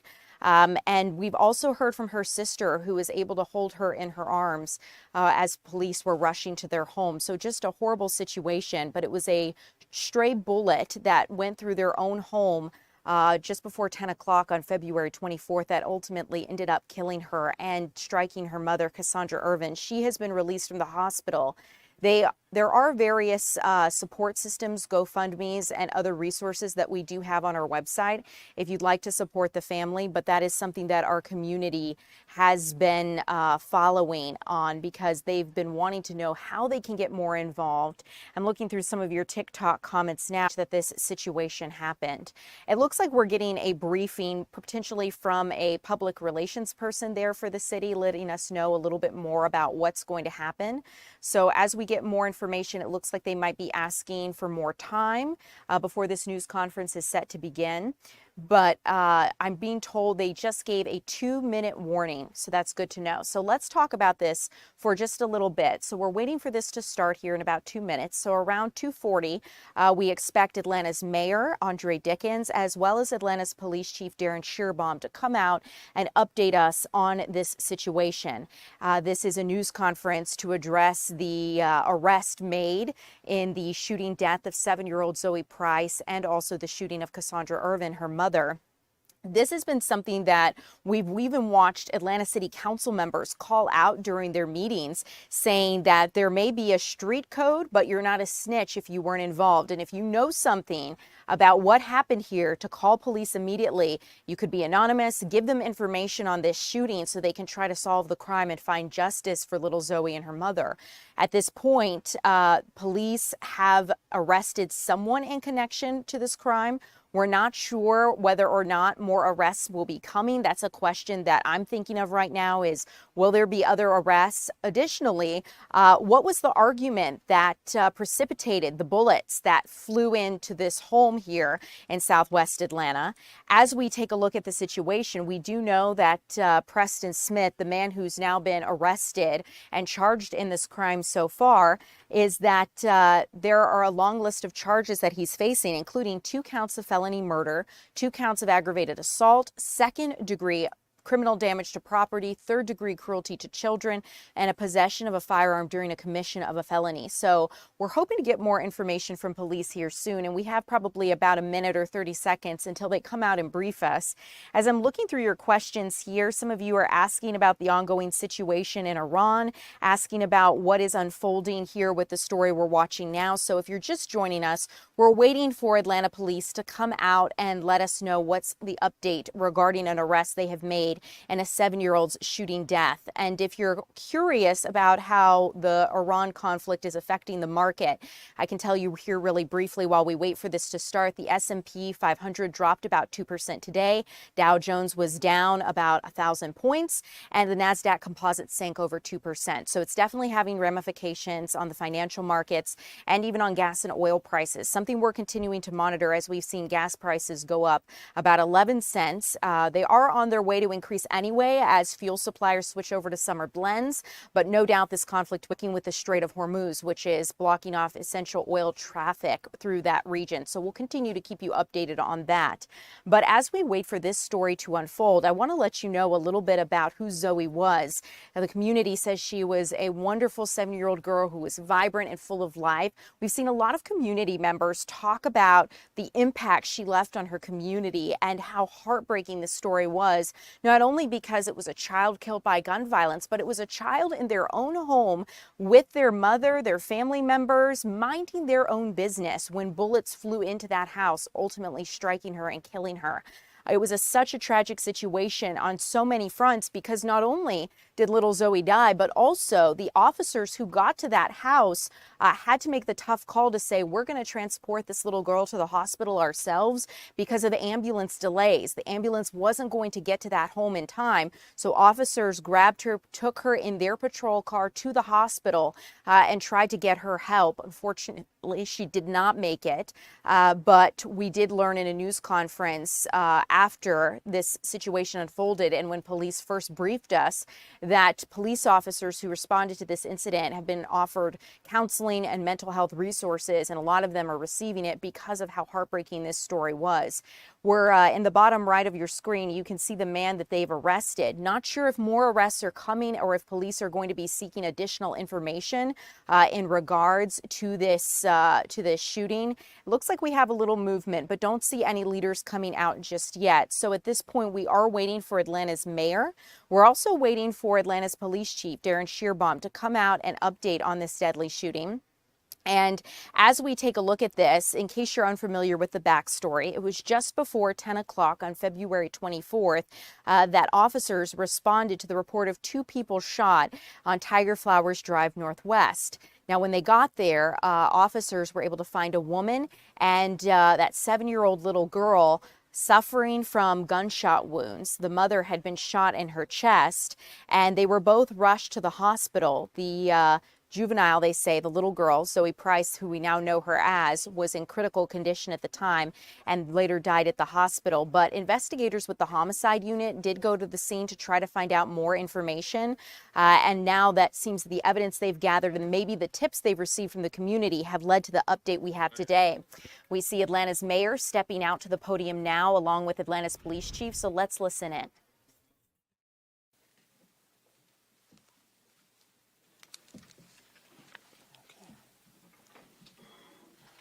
All right, good afternoon, everyone. I'm joined here today by APD Chief Darren Shearbaum, Deputy Chief Spann, our COO, FBI partner, Mr. Comer, as well as our council member Amos. And we have our Major Baldini and members of the Atlanta Police Department here.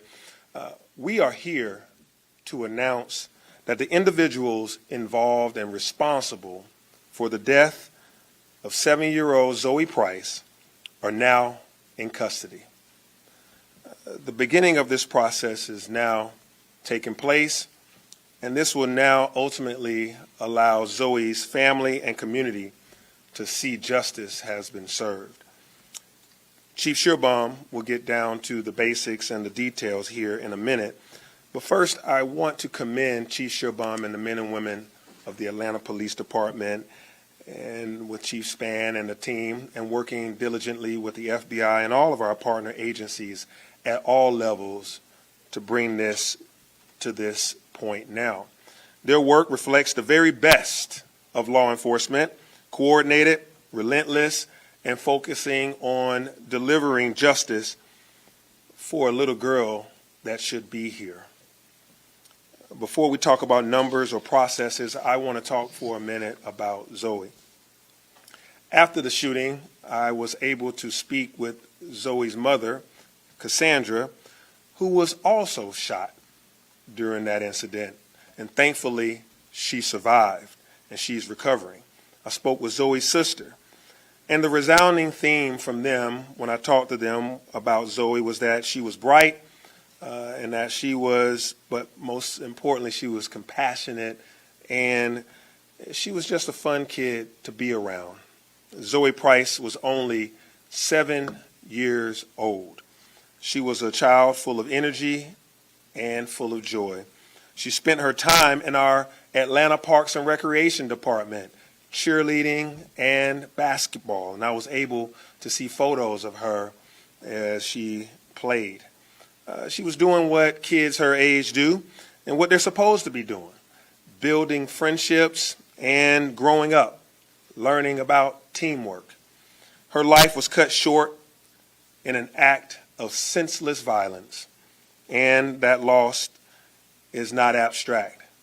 It is a chair that is going to be missing at the dinner table each night. It is an empty classroom seat next to her friends that are going to be mourning the loss by her teachers, her classmates, and the rest of the school. They may be having feelings of loss and feelings of confusion early in their lives at this tender young age of 7 and 8 years old. And so there is a family now that will never be the same because Zoe is no longer with us. And as a girl dad myself, I can imagine how this family feels and will carry on. And so these arrests that we are announcing today, they matter. They matter because they are a step forward towards justice for Zoe, her family, and for every parent in this city who expects their child to be safe in their very own home and in their very own neighborhood. So let me be very clear about something here today. Just last year, 2025, the Atlanta Police Department had a 76.76 clearance rate for homicides. 76.76% of the time we have already within that year arrested an individual that was responsible for a shooting. That's one of the highest in the nation and definitely higher than the national average. That is not just a statistic that we recite casually. It represents hours of investigative work, commitment to this craft, partnerships across jurisdictions, and detectives and officers who do not stop until the job is done. So to anyone even thinking about pulling a trigger and killing someone in this city, don't, because you will be arrested and held accountable. If you commit violent crime here in Atlanta, if you dare to take anyone's life, we will find you. APD is very good at what they do, and their partnerships go a long way. And we will work with prosecutors and our partners at the courts and at the state and at the federal level to ensure that you are held fully accountable under the law to its fullest extent. And so today, it is not a celebration.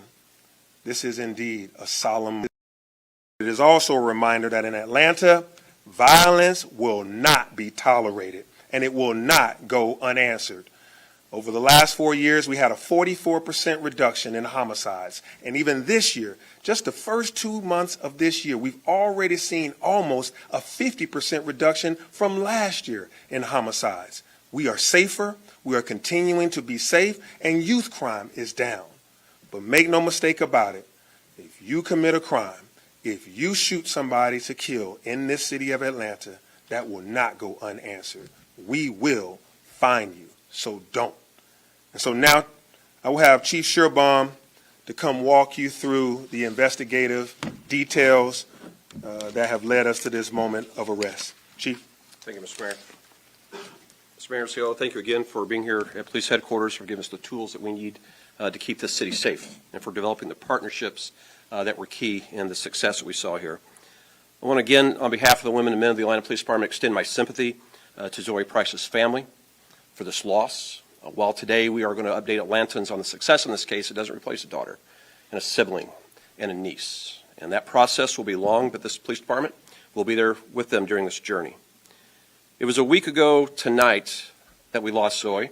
It was a week ago today that we made a promise to Zoe Price's family and to Atlanta that we were going to make an arrest and we were going to hold those accountable who brought this tragedy upon the family.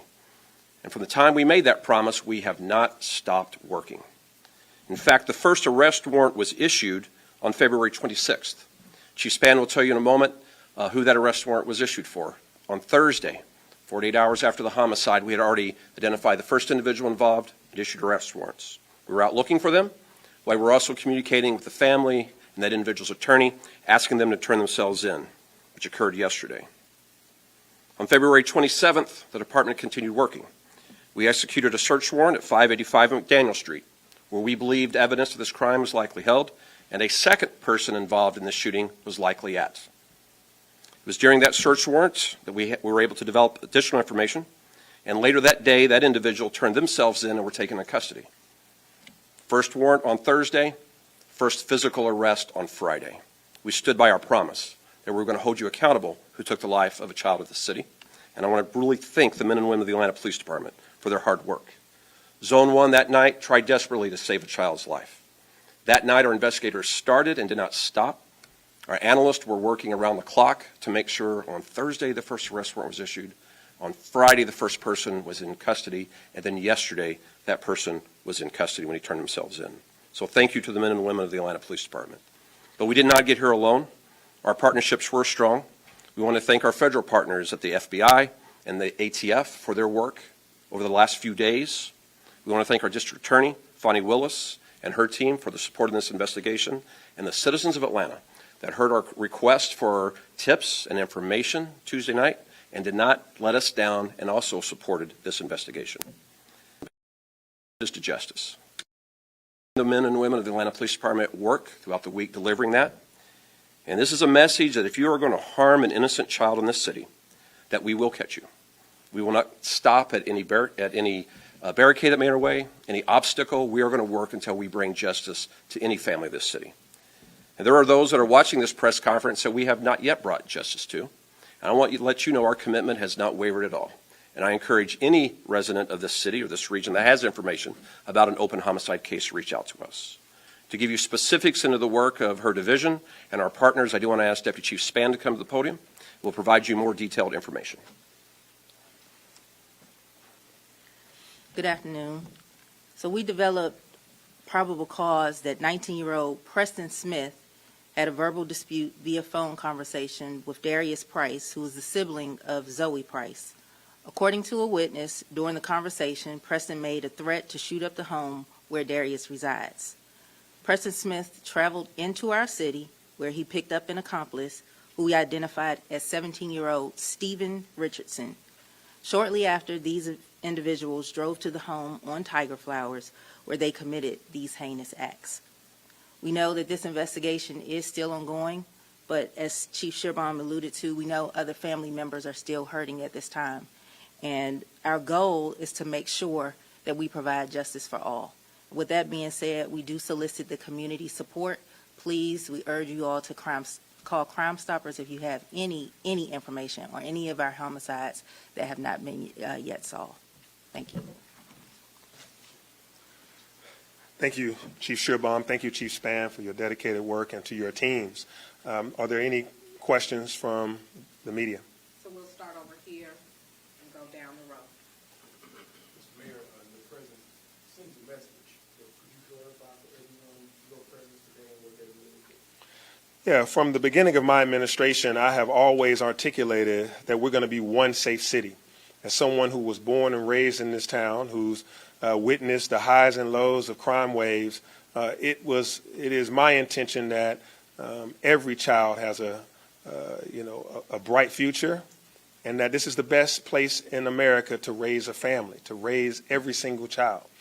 And when a 7-year-old is shot and killed in our city by a drive-by shooter and a heinous, all that night, all the way up to this moment, I have been focused on it in communication with Chief Shearbaum and our team. This is of critical importance. The whole week's work was to make sure that this day came to be, that those individuals were arrested, and that the family were able to see justice. And so it's also my presence here today to let any other would-be shooters, any would-be killers in our city or coming into our city, to know that it is job number one and is of utmost importance to me to make sure that people are safe here, and that you know that you will be caught. And it's just a matter of time before you do. So don't. Next. Is that Angelique? Yeah, I'm trying to understand exactly what happened here. So Preston Smith is from out of town. Where is he from? He came into Atlanta and picked up a second person by the name of Stephen Richardson. And then there were 3 people arguing outside of the house with Zoe's brother and these 2? No. So this started as a verbal dispute via phone. Darius, who is Zoe Price's brother, and between Preston Smith. There was a witness who heard the conversation. During that conversation, there were threats made to shoot up the home. So Preston Smith drives from outside of our city. He was not anywhere in the city of Atlanta. He drives in to pick up an accomplice who we've identified as Stephen Richardson. Then he drives to the location on Tiger Flowers where Darius, 10-year-old Zoe, live, and he shoots up there. WSB 11. So today we saw 2 children, two children really lost their lives today. We have Zoe, 7-year-old, died. The 17-year-old is going to jail for God knows how long. Speak to me about that. I mean, just about that, yeah. Yeah, that's exactly right. 2 youth in our city, one 7 and one 17, and then another 19-year-old. And then there's all the family members of Zoe that are going to have a lot of loss because they've lost Zoe. This is a tragedy in every sense of the word, in that we've lost someone who had a bright future, who has a great relationship with our family and with our city, being a part of Park. About the kids that she's on teams with, the cheerleaders that she plays with, and the basketball teams and the coaches. This ripple effect of our community. And then the 17-year-old who made a bad decision, along with Preston, who made a bad decision, they won't see the light of day for a long time. There's a lot of charges that are against them. So family members and, individuals that are around anybody that is violence prone, anybody that is underage that has access to a weapon, all of the parents and the guardians and the family members that are around these individuals needs to make sure that they hear this message that if you want to spin the block and you want to come down and, shoot up a home and all, you will be caught, you will serve a long sentence, and you're going to have on your conscience that you shot a mother and you killed a 7-year-old. You made a horrible decision. And that can be, that could be mitigated by us taking heed to that message that the city is safe and the whole region is safe. This individual made a decision to do this. Mayor, I've heard you and Chief Shearbaum multiple times talk about conflict resolution. I know you're not a psychologist, but what is it about the youth nowadays? It seems as if I don't know, when I was growing up, you growing up, the fist fight, wrestled a little bit, shook hands, went home. Now it seems kids are picking up guns and shooting each other. Do you have any opinion on that? Oh, I definitely have an opinion on that. Conflict resolution is something that initially starts at home, and then it goes to the schools and the after-school programs and the mentorship programs that we put on. And I don't want to paint every child with a broad brush and every teenager, because we've seen a lot of teenagers go about making quality decisions. We are seeing the highest graduation rate in APS's history and college acceptance rate, and folks are going on. So there's a lot of teens making wise decisions and families supporting them, and our community of nonprofits and after-school programs and at-promise centers and police athletic leagues. We're doing a lot around conflict resolution with 100 Black Men and et cetera, et cetera. I can name all of the people that are focused on this group project and helping these young people in the year of the youth. But these individuals on this day, they made a horrible decision, and they let a verbal argument turn into the death of a young person, Zoe Price. She did not have to die at the hands of someone else's dispute. All right, next, we'll come back to Angelique. So is it accurate to say then that this family was targeted? Well, I don't want to say that. I know that. Based on the verbal dispute and the threat that was made via phone, yes, ma'am. What was the nature of the argument? That we're still looking into. So we are pressed for time. Benjamin, do you have another question? Just what state did this person travel from, and is that what involved the FBI? It was outside of Metro Atlanta. It wasn't a different state, but just outside of Metro Atlanta, not in the city. Did we see that 17-year-old's parents charged at all in this case? At 17 years of age in the state of Georgia, you're considered an adult, so no. All right, Michael, last question. I was going to ask the chief if, I know it was evident that the night of this happened that this really affected you and your department, it seemed like on a personal level. Can you talk about how, I guess, the morale of seeing this case come to justice? Well, it's a sense of relief that we have those in custody that brought tragedy to this family. It doesn't clear up the pain. That's still there. I know the officers of Zone 1 are still processing what they went through that night. They're right back into action protecting the city. We take this personal when any citizen of the city is affected by gun violence. But when it's a child, everyone saw their daughter on the scene who was an Atlanta police officer that night. And it does hit home. And this is where our passion is. This is where our dedication is. I'm very proud of the men and women of the Atlanta Police Department. And this isn't the only family we bring justice for. And we're going to continue to do that for the rest as well. All right, thank you, everyone. You're listening in as Atlanta's leaders updated on another arrest made in the shooting death of 7-year-old Zoe Price, killed on February 24th, just before 10 o'clock inside of her home. Her mother, Cassandra Irvin, was also shot and is facing a road to recovery, but has been released from the hospital. We'll continue to keep you updated if any further arrests or information is shared. As of this point, it seems that an altercation, a verbal argument led up to the violence we saw unfold. Coming up at 3 o'clock, our Tom Haynes is getting set to take over. We've got a lot of news to cover, including the latest in Iran and some other developments here at home with some stories we're following at the state capitol. Stay tuned.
ask you directly, Mr. Iravani, if it is peaceful, why suspend IAEA monitoring?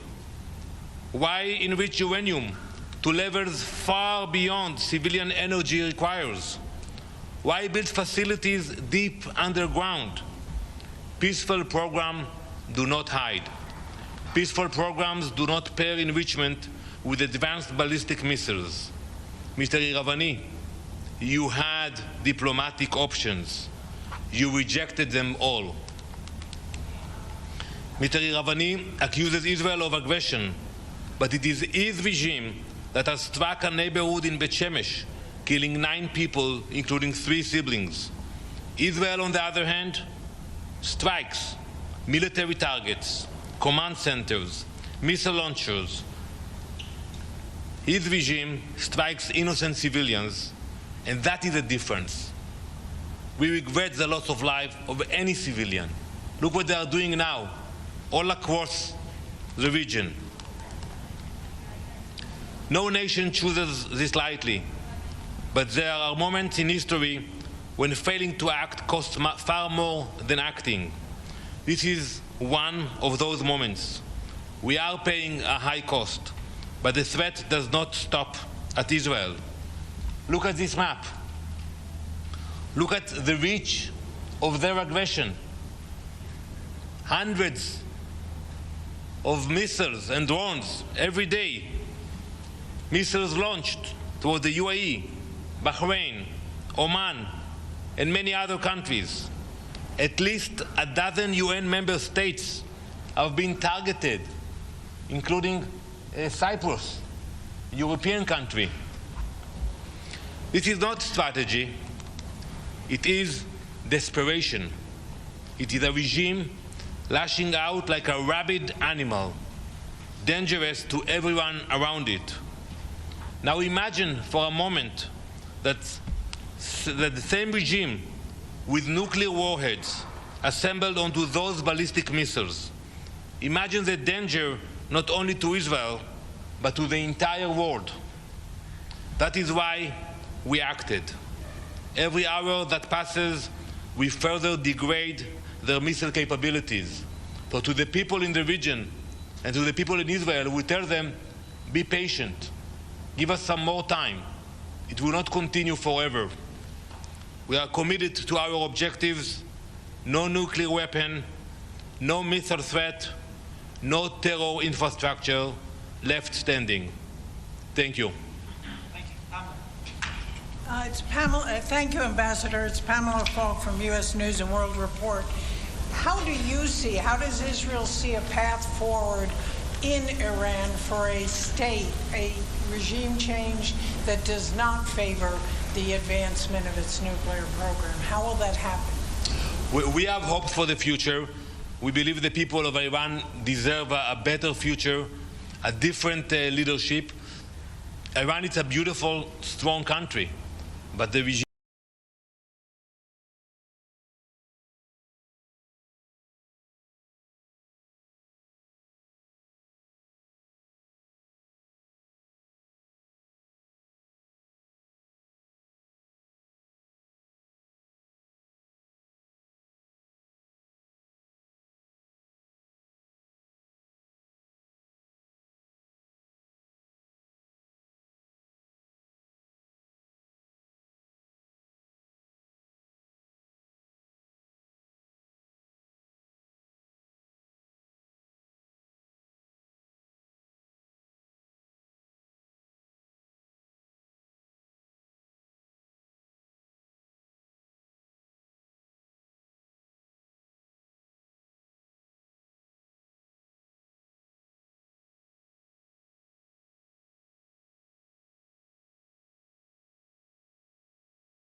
could have ended this tragedy. So Michigan was able to move the needle to the point that it almost stopped this tragedy. We don't know how many tragedies it did stop, and we hope we've moved the needle a little further.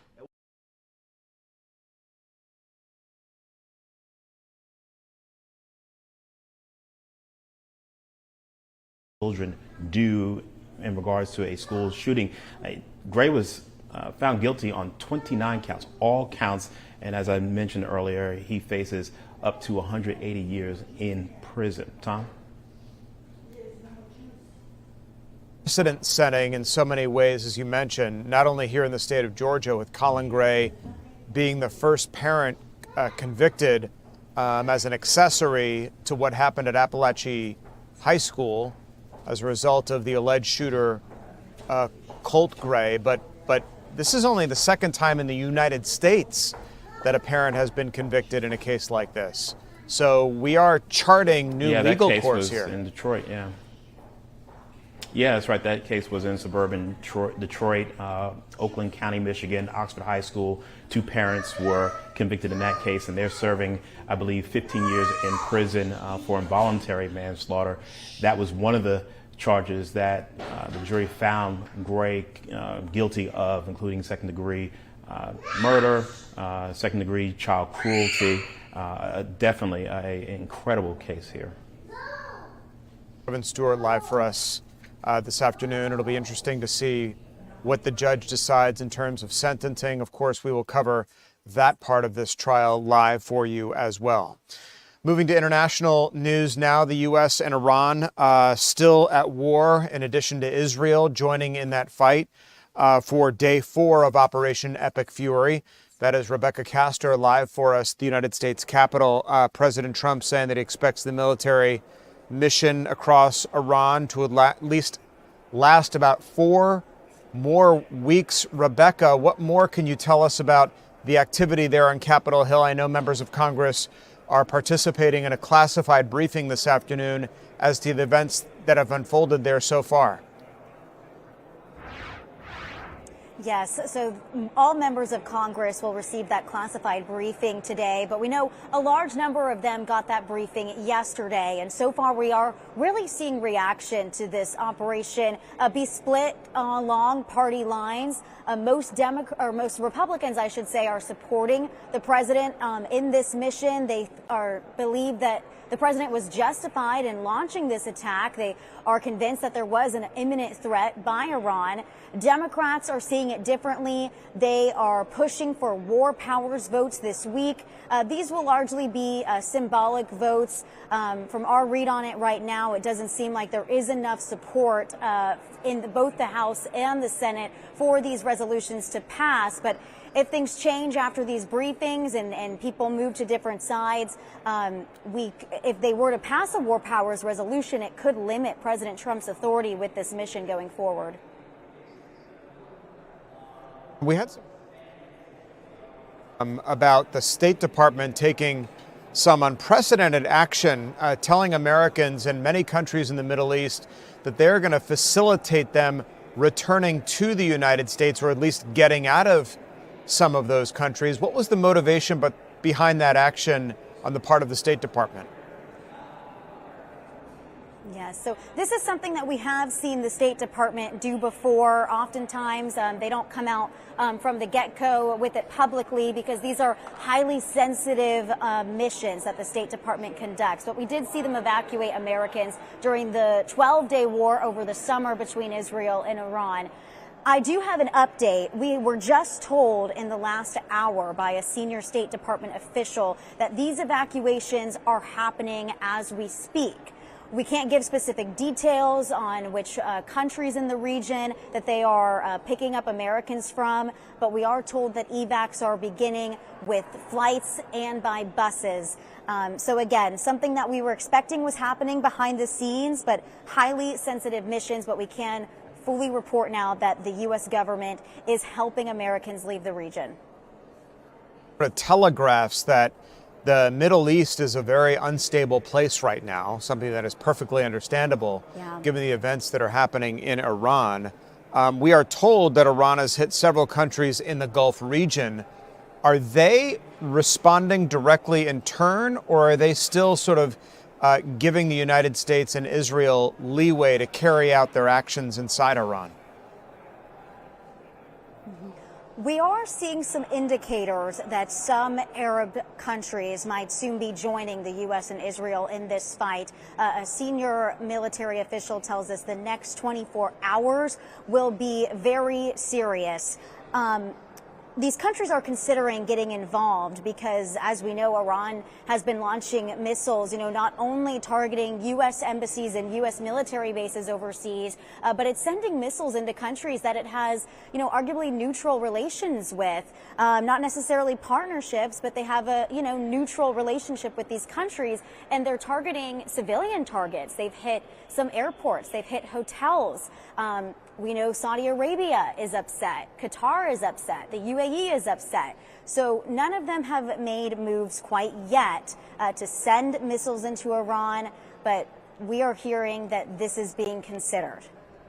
Rebecca Castor, live for us on Capitol Hill this afternoon with the very latest on the situation in Iran and the fallout there. Rebecca, thanks so much. And of course, coming up here a little bit later in the 3 p.m. streaming hour, how is this impacting your wallet here at home? We're talking about things like oil prices, how much you're paying per gallon at the pump to fill up your car. It's gone up just in the past couple of days, and how Wall Street is reacting, your bottom line. We're going to cover all of those things here coming up a little bit later in the 3 p.m. streaming hour.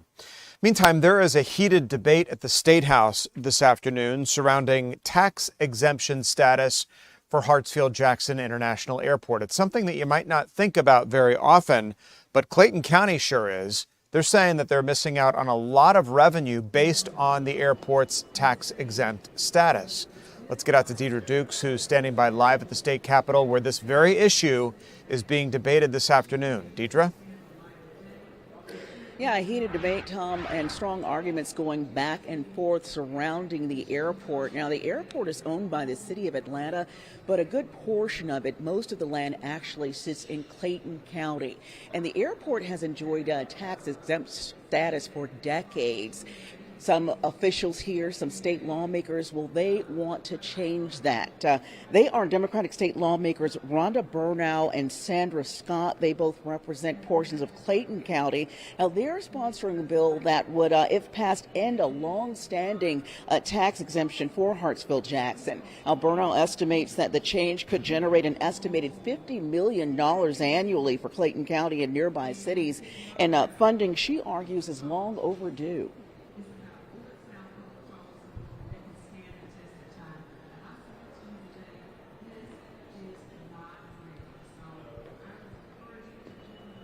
To understand and realize that we understand the Maynard Jackson regime at the airport and how important the airport is to Atlanta. But for the people of Atlanta have to understand and realize is that the airport sits in Clayton County. And Clayton County at some point deserved to be paid.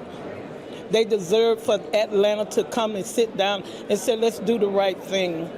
Let's do the right thing and give Clayton County some just dues. And they have not decided to do that yet.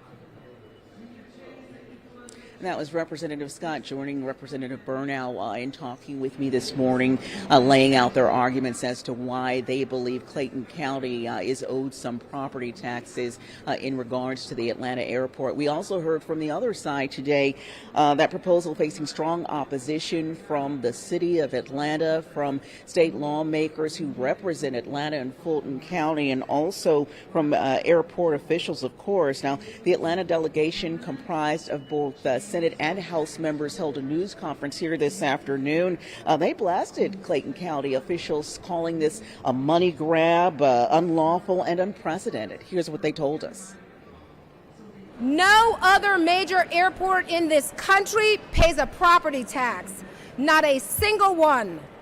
They are exempt because policymakers across the country and in our nation's capital understand something basic. When you impose a tax burden on public land, the entity can't just absorb it. Can you imagine if the state of Georgia had to pay property taxes to Atlanta for its beautiful Capitol Hill campus? As you can see there, a very heated debate underway here at the state capitol. Opponents arguing, Tom, that if this bill were to pass, it could do more harm than good.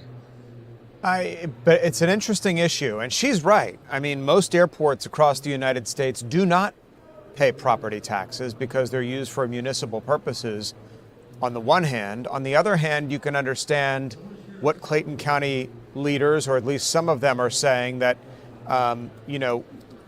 we're owed at least something for our participation in the upkeep and maintenance of the airport. And on that question, is Clayton County involved in any way? In other words, are they footing any of the expense to happen to be in the same area as the airport, or is the operational expense of the airport handled by the city of Atlanta and the revenue that the airport generates itself? Now, Clayton County does argue that they do pick up some expenses, but at the same time, on the other side, opponents say that Clayton County does benefit financially in some respects, does collect some revenue from the airport. And so they're saying even though they may not be getting property taxes from the airport, that they are getting some revenue from the airport, and also saying that you have to look at the bigger picture and that you have small businesses that are benefiting, and that what's good for the airport is good for the state of Georgia overall as an economic driver. It doesn't seem, at least on the surface, Deidre, to be a partisan issue. I mean, you have Representative Sandra Scott and Senator Sonia Halpern arguing opposite sides of this issue. Is it a partisan divide here, or are these representatives just taking different sides?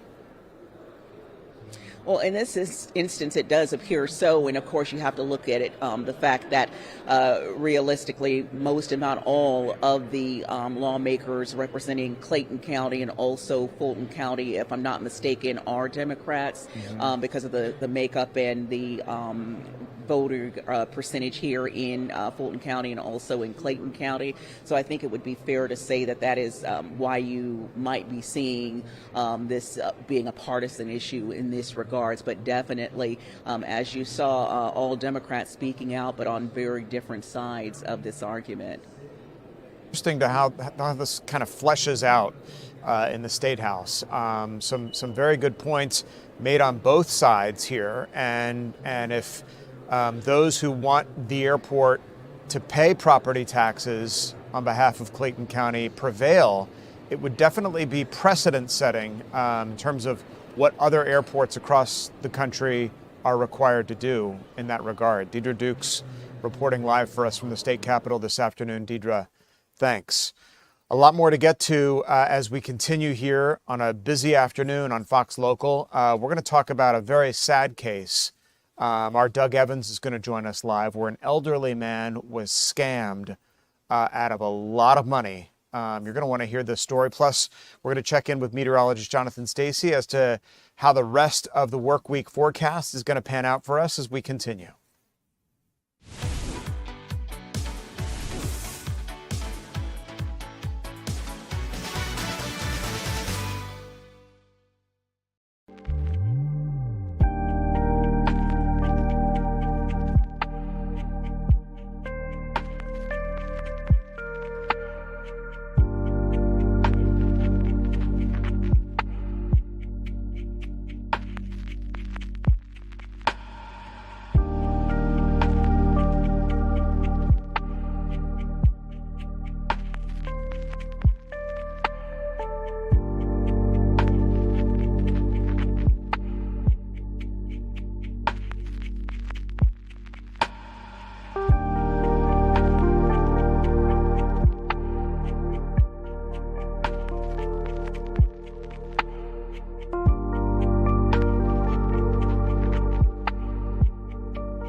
Welcome back to the 3 p.m. streaming hour. I'm Tom Haynes with you live in the Fox 5 Atlanta newsroom. We're certainly glad you're here, whether you're streaming on your mobile device on our streaming app, Fox Local, or you're watching at home through one of your live channels, YouTube at Fox 5 Atlanta, TikTok, or on the radio, 107.9 HD2 FM. We're certainly glad you're with us this afternoon as we cover a lot of ground, a lot of events unfolding today, including a sad situation in Coweta County where an alert went out to law enforcement about an elderly man being scammed, his wife calling police, thinking just that, and the inevitable happened. Doug Evans here joining us with exactly what happened. Doug, you never like to hear stories like this, but they often serve as a warning to other people to avoid scams just like this one. That's right, Tom. Good news, bad news in this case. The bad news is the man lost $17,000 before law enforcement could catch up with him, as his family members had feared that he was being scammed. They reported it to police, called 911. There was a massive lookout for this elderly gentleman all over Coweta County. By the time law enforcement had found him, he had given them $17,000, but get this, a deputy finds him. He's just deposited $27,000 in Bitcoin. He's about to give the scammers the receipt number so they can take that money too, when the deputy stops him and says, "Put down the phone. Stop it. This is a scam, sir." I talked to the deputy, Bobby Crowdis, just a short time ago here in Coweta County. When I did pull up to the store, I located his truck. He was actually coming out of the store with a money bag. I was able to verify with use of a photo that I collected that was him. As I stepped out, I called his name. He looked at me, he acknowledged me, and I explained to him that his family was worried to death about him.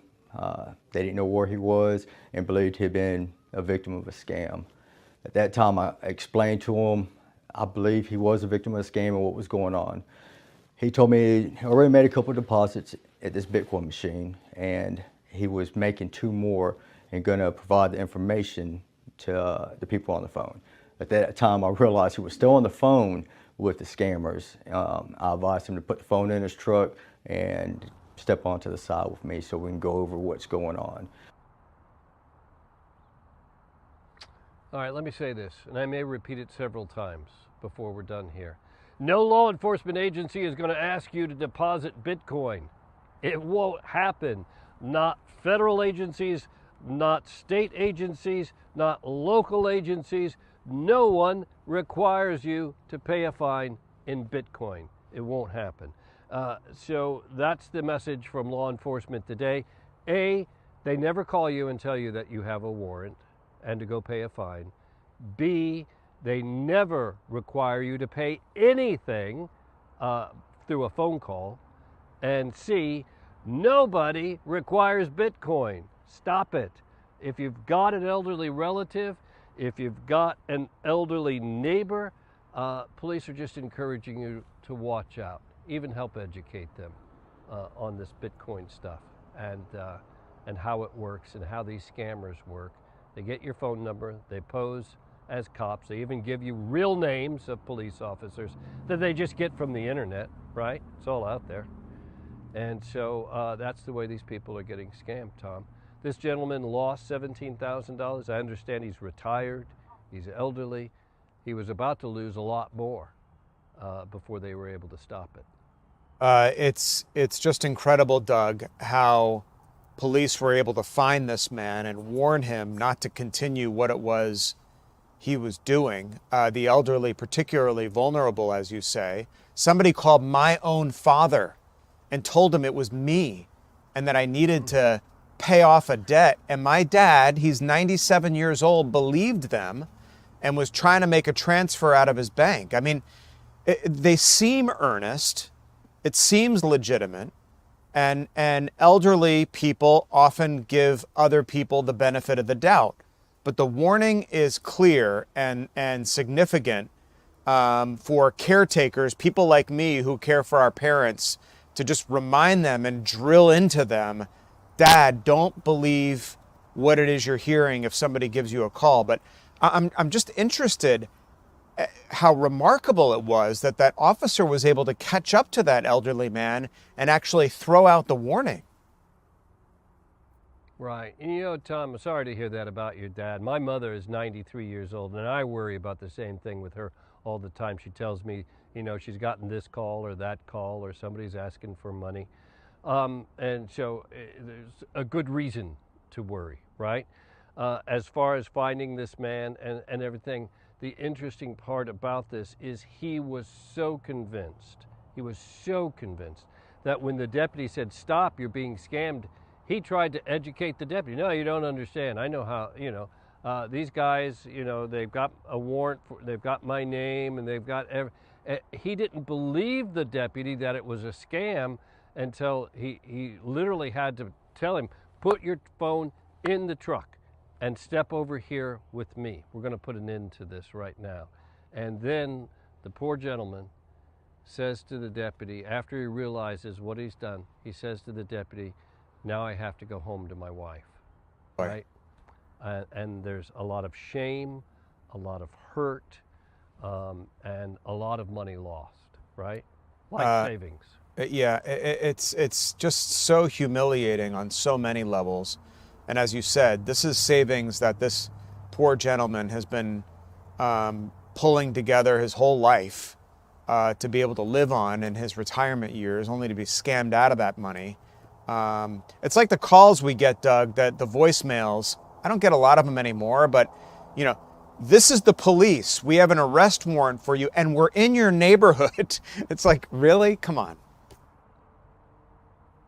Well, you know, there's even, you know, this, I don't know if you get these text messages. I get like maybe 2 or 3 of them a week, right?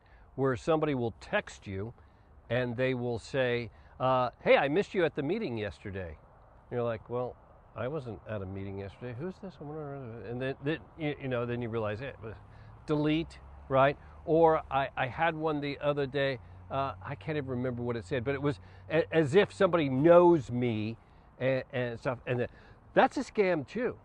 So what that person is doing is, "Hey, I missed you on the whatever," or "Hey, give me a call about that movie we saw last week," or whatever, some stupid thing like that, right? And what these people are trying to do, Tom, is they're trying to strike up a relationship with that person.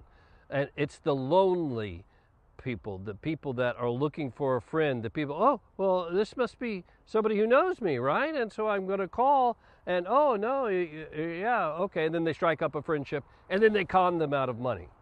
And so that's what, there's a specific name for that scam. No, you're right. It's a like, weird name. It is, though. It's lonely, sort of isolated people who get a text like, "Hey, how have you been?" And they're prompted to answer it because they got nothing else going like on. that. So the other one is the tolls. This is the Florida Toll Department. So there's so many of them, but we're glad that this guy was stopped when he was by police down there.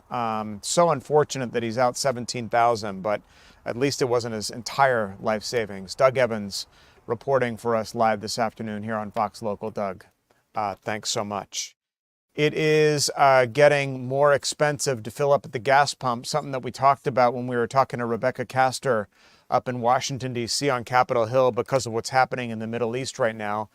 Gas prices are up, global oil prices surging as investors worry about what's happening over there and the global energy supplies. U.S. stock market also taking a big hit. The Dow Jones Industrial is down about 360 points right now as trading continues here with just under 22 minutes left in the trading session. I checked before I came on the stream with you, and the average price for a gallon of gasoline in the Atlanta area is $2.91 a gallon, between $2.91 and $3.01. That's ticked up just over the past couple of days. Market reactions a little subdued, however, moderated by the fact that past military crises in the Middle East haven't caused long-term declines. And for this to knock down U.S. stock prices, oil prices would have to drop significantly, or would have to go up rather significantly higher. So on the Dow right now, we're down 365 points. So we'll continue to watch the markets here in the remaining minutes of the trading session. But Market's not liking what's happening in the Middle East with oil prices up as well. Joined now by meteorologist Jonathan Stacy. Always a pleasure to see you, John. And we're talking about our kind of gloomy, chilly, kind of raw day outside. No rain necessarily to speak of, but a little different than what we've had the past couple of days. A change of pace from how we kicked off March with really nice and above average temperatures. 78 Sunday, 77 yesterday, but today 70 is not allowed. And here's the deal, Tom. This is actually how we should feel for the first week of March. Yeah, maybe the clouds wouldn't be as thick, but this is the average ideal day that you would have for the start of the month. So that said, that kind of gives you an idea of where we should be, but we are basically not going to play in this field for long because we're going to hike the temperature back up over the next couple of days. The big picture of the United States right now, not a whole lot going on, especially as you look out to the west. High pressure abides, but an area of low pressure is going to basically reduplicate itself over the next couple of days. There'll be some big time storms out over the nation's heartland. What captures our attention at this hour are showers across the eastern Ohio River Valley that are moving into the northern Appalachian states. And then you also have a snowmaker. They're tired of snow up there, but they're getting another round of snow right now in the northeast, specifically linking up to New England, that warm sector, basically creating some wetter conditions along the coastal I-95 corridor. As we zoom into things here in North Georgia, things are rather quiet and calm. It's the clouds that have dominated the forecast over the past 36 hours, but they are starting to break up a bit, and I think that is reflected in the temperatures in part. Down there in LaGrange, the temperature just fell before our eyes there, 68 when I clicked on it, now 66 degrees. 61 is the best we can do here in Atlanta. Perhaps we've slid in a 62 degree temperature in the inner hour, but the number's stifled because of the wedge that is fed by winds coming in out of the north and the east, pressing up against the Appalachian Mountains, but they can't make it over the mountains, so they find their home along and near the I-85 corridor to the north of town. So how is the remainder of the day in the overnight hours? Well, we'll drop down through the 50s, and that's where we'll kind of languish for the next few hours. We're not looking at the numbers to buckle much into the overnight because the clouds are going to keep things rather stable. So your high temperatures today is basically a wraps for today. If you made it to 61, 62, that's the best you'll be able to do. Tonight we'll drop down to either side of 50 degrees to kick off your Wednesday morning, and we talk about a kickoff and temperatures. They will be kicking by the latter part of the day. We'll look for a high near 76 degrees in the city tomorrow, and back to the 70s for our wedge communities like Gainesville, Canton, Athens. You'll make it into the mid 70s as well. It will be an unideal early March day, feeling more like early April, and then we're going to feel like early June before it's all said and done. And I mean by Thursday, high temperatures running some 15 degrees above average for Thursday going into Friday, Saturday, and Sunday. Also, not only are our temperatures going up, air temperatures, but also the dew point temperatures, the true measure of moisture in the air, those go up, air temperatures go up, the atmosphere can't handle it. That gives me summer vibes in the way of pop-up thunderstorms. So we're not looking at a really organized cluster of storms moving through, Tom, but the weekend could be impacted by some stray and isolated storms that decide to take over the area just because we're so warm and the atmosphere is so buoyant. And those prone to allergies are going to get hit pretty hard here soon with allergy season starting with these high temperatures too. In the 600s today. Wow. Yeah, so there was a extreme rise in the pollen counts. And that was over yesterday when we were in the 100s. And so tomorrow it will be interesting to see just where those pollen counts lie. They will probably be in the very high category, if not in high once more again today. And so basically the plants do not use a calendar. They use the temperature. Yeah, that's right. They follow the mercury. And as long as the mercury stays high, that pollen will proliferate. The tree's the main issue right now. But this coming weekend, definitely not a repeat of last weekend. It was so beautiful and cooler I and a think little for the most drier. part that the weekend will be nice. I'm looking at some of the dew points, and will you notice it? Yes. Yeah. Will it bother you? Probably not. All right. Yeah. Jonathan, thanks. We'll be right back.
Welcome back. So happy you're with us for the 3 p.m. streaming hour here on Fox Local. I'm Tom Haynes with you, live in the Fox 5 Atlanta newsroom, where we've already covered a lot of ground news-wise because so much is happening today.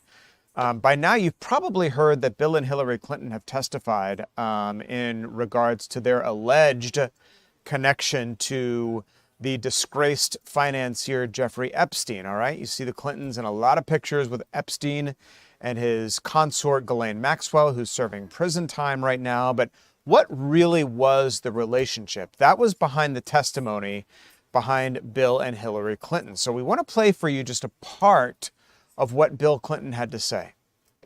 Can the reporter please swear in the witness? Would you raise your hand, please? Do you solemnly declare and affirm, under the penalty of perjury, that the testimony you're about to give will be the truth, the whole truth, and nothing but the truth? I do. Do you have any questions before we begin? No. I love my country and the Constitution, and I believe America was built on the idea that no one is above the law, especially presidents, and that we should all live by the same set of rules shaped by the Constitution. Democracy requires every person to play their part, and I hope that by being here today, we can bring ourselves a little further away from the brink and back to being a country where we can disagree civilly and search for the truth and justice, and that outweighs the partisan urge for spectacle and point scoring. I will do my part, and I hope you'll do yours. The second reason I'm here is that the girls and women whose lives Jeffrey Epstein destroyed deserve not just justice, but healing. They've been waiting too long for both. Through my brief acquaintance with Jeffrey Epstein, though it ended years before his crimes came to light, and though I never witnessed during our limited interactions any indication of what was going on, I'm here to offer what little I know so I can do my part to prevent something like this from happening again. Neither she nor I remembered shaking his hand all those years ago. So I don't think that was right. On the other hand, I do think you should be talking to me. I think you should have called me. I did take those plane trips with him, and you have a right to ask those questions. So I'm glad to be here, and I understand what the oath is. I have to be honest with you. You know, I'll be 80 years old if I live to my next birthday. I don't remember everything that happened 24 years ago, but I do remember some things, and I will tell you what I remember as best I can. We, each of us, owe the victims nothing less than the truth and accuracy. We owe that to the American people. And I actually hope that you will be able to come up with some suggestions that will reduce human trafficking and especially focus on underage girls. I hope you'll be able to do that. When did you first learn of Jeffrey Epstein's crimes? I think in 2008 when he was prosecuted. There's nothing that I saw when I was around him that made me realize he was trafficking women, and I never. Mr. President, did you ever have any communications with Prince Andrew related to Mr. Epstein or Miss Maxwell? The direct answer to your question is no, but I don't want to mislead you. I know that because of my friendship with Evelyn and Lynn Rothschild, and because the former prince was around them, and they knew Ghislaine Maxwell from Britain, and through her father, her late father. There may have been some conversation there. I don't remember it, but I don't want to mislead you. I knew something that. Thank you. And you mentioned these communications related to the work of your foundation. Did you ever have any other communications with Larry Summers related to Mr. Epstein? No. So, for the record, you never discussed anything related to Mr. Epstein and young women or girls? Absolutely not.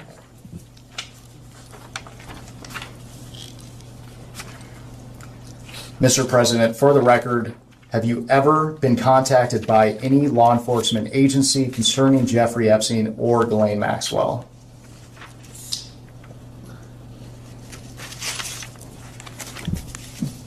As far as I know, no. That is, as far as I remember.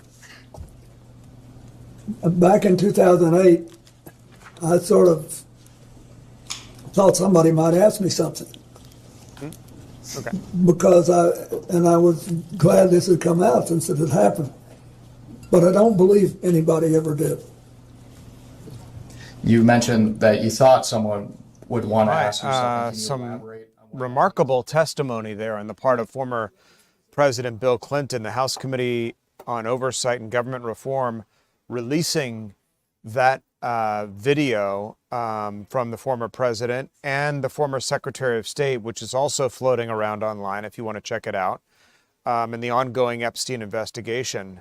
So that is a deposition on the part of the former president and allegations or questions about his involvement and relationship to disgraced financier Jeffrey Epstein that we thought we'd play a bit for you this afternoon. All right. As we continue here, the president has met with the German chancellor this afternoon. You know, there's some back and forth among European nations and the United States about our actions in Iran. The German chancellor at the White House today to talk to the president about that. We're going to play part of that meeting for you when we come back.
All right, welcome back, everybody. I'm Tom Haynes, live in the Fox 5 Atlanta newsroom. I want to take you to Washington once again, where the president met with the German Chancellor Friedrich Merz this afternoon, talking about the war in Iran. Let's listen to a little bit about what President Trump had to say about U.S. actions there. Well, because it happened all very quickly. We thought, and I thought maybe more so than most, I could ask Marco, but I thought we were going to have a situation where we were going to be attacked. They were getting ready to attack Israel. They were getting ready to attack others. You're seeing that right now. And a lot of those missiles that are hitting in, those are stationary. Those were aimed there for a long period of time at these other countries. So I think I was right about that. We attacked first. And if we didn't, it could have been, you know, look, we're really decimating them. They're being decimated. And if we didn't, and by the way, we have massive amounts of ammunition. We have the high end. A lot of it was given away stupidly by Biden, very stupidly, for free. And I'm all for Ukraine, but they gave away a lot. As you know, when I give away ammunition, everybody pays for it. The European Union's paying for it. Then they can do what they want with it, but they are giving it, let's say, to Ukraine, and it's okay.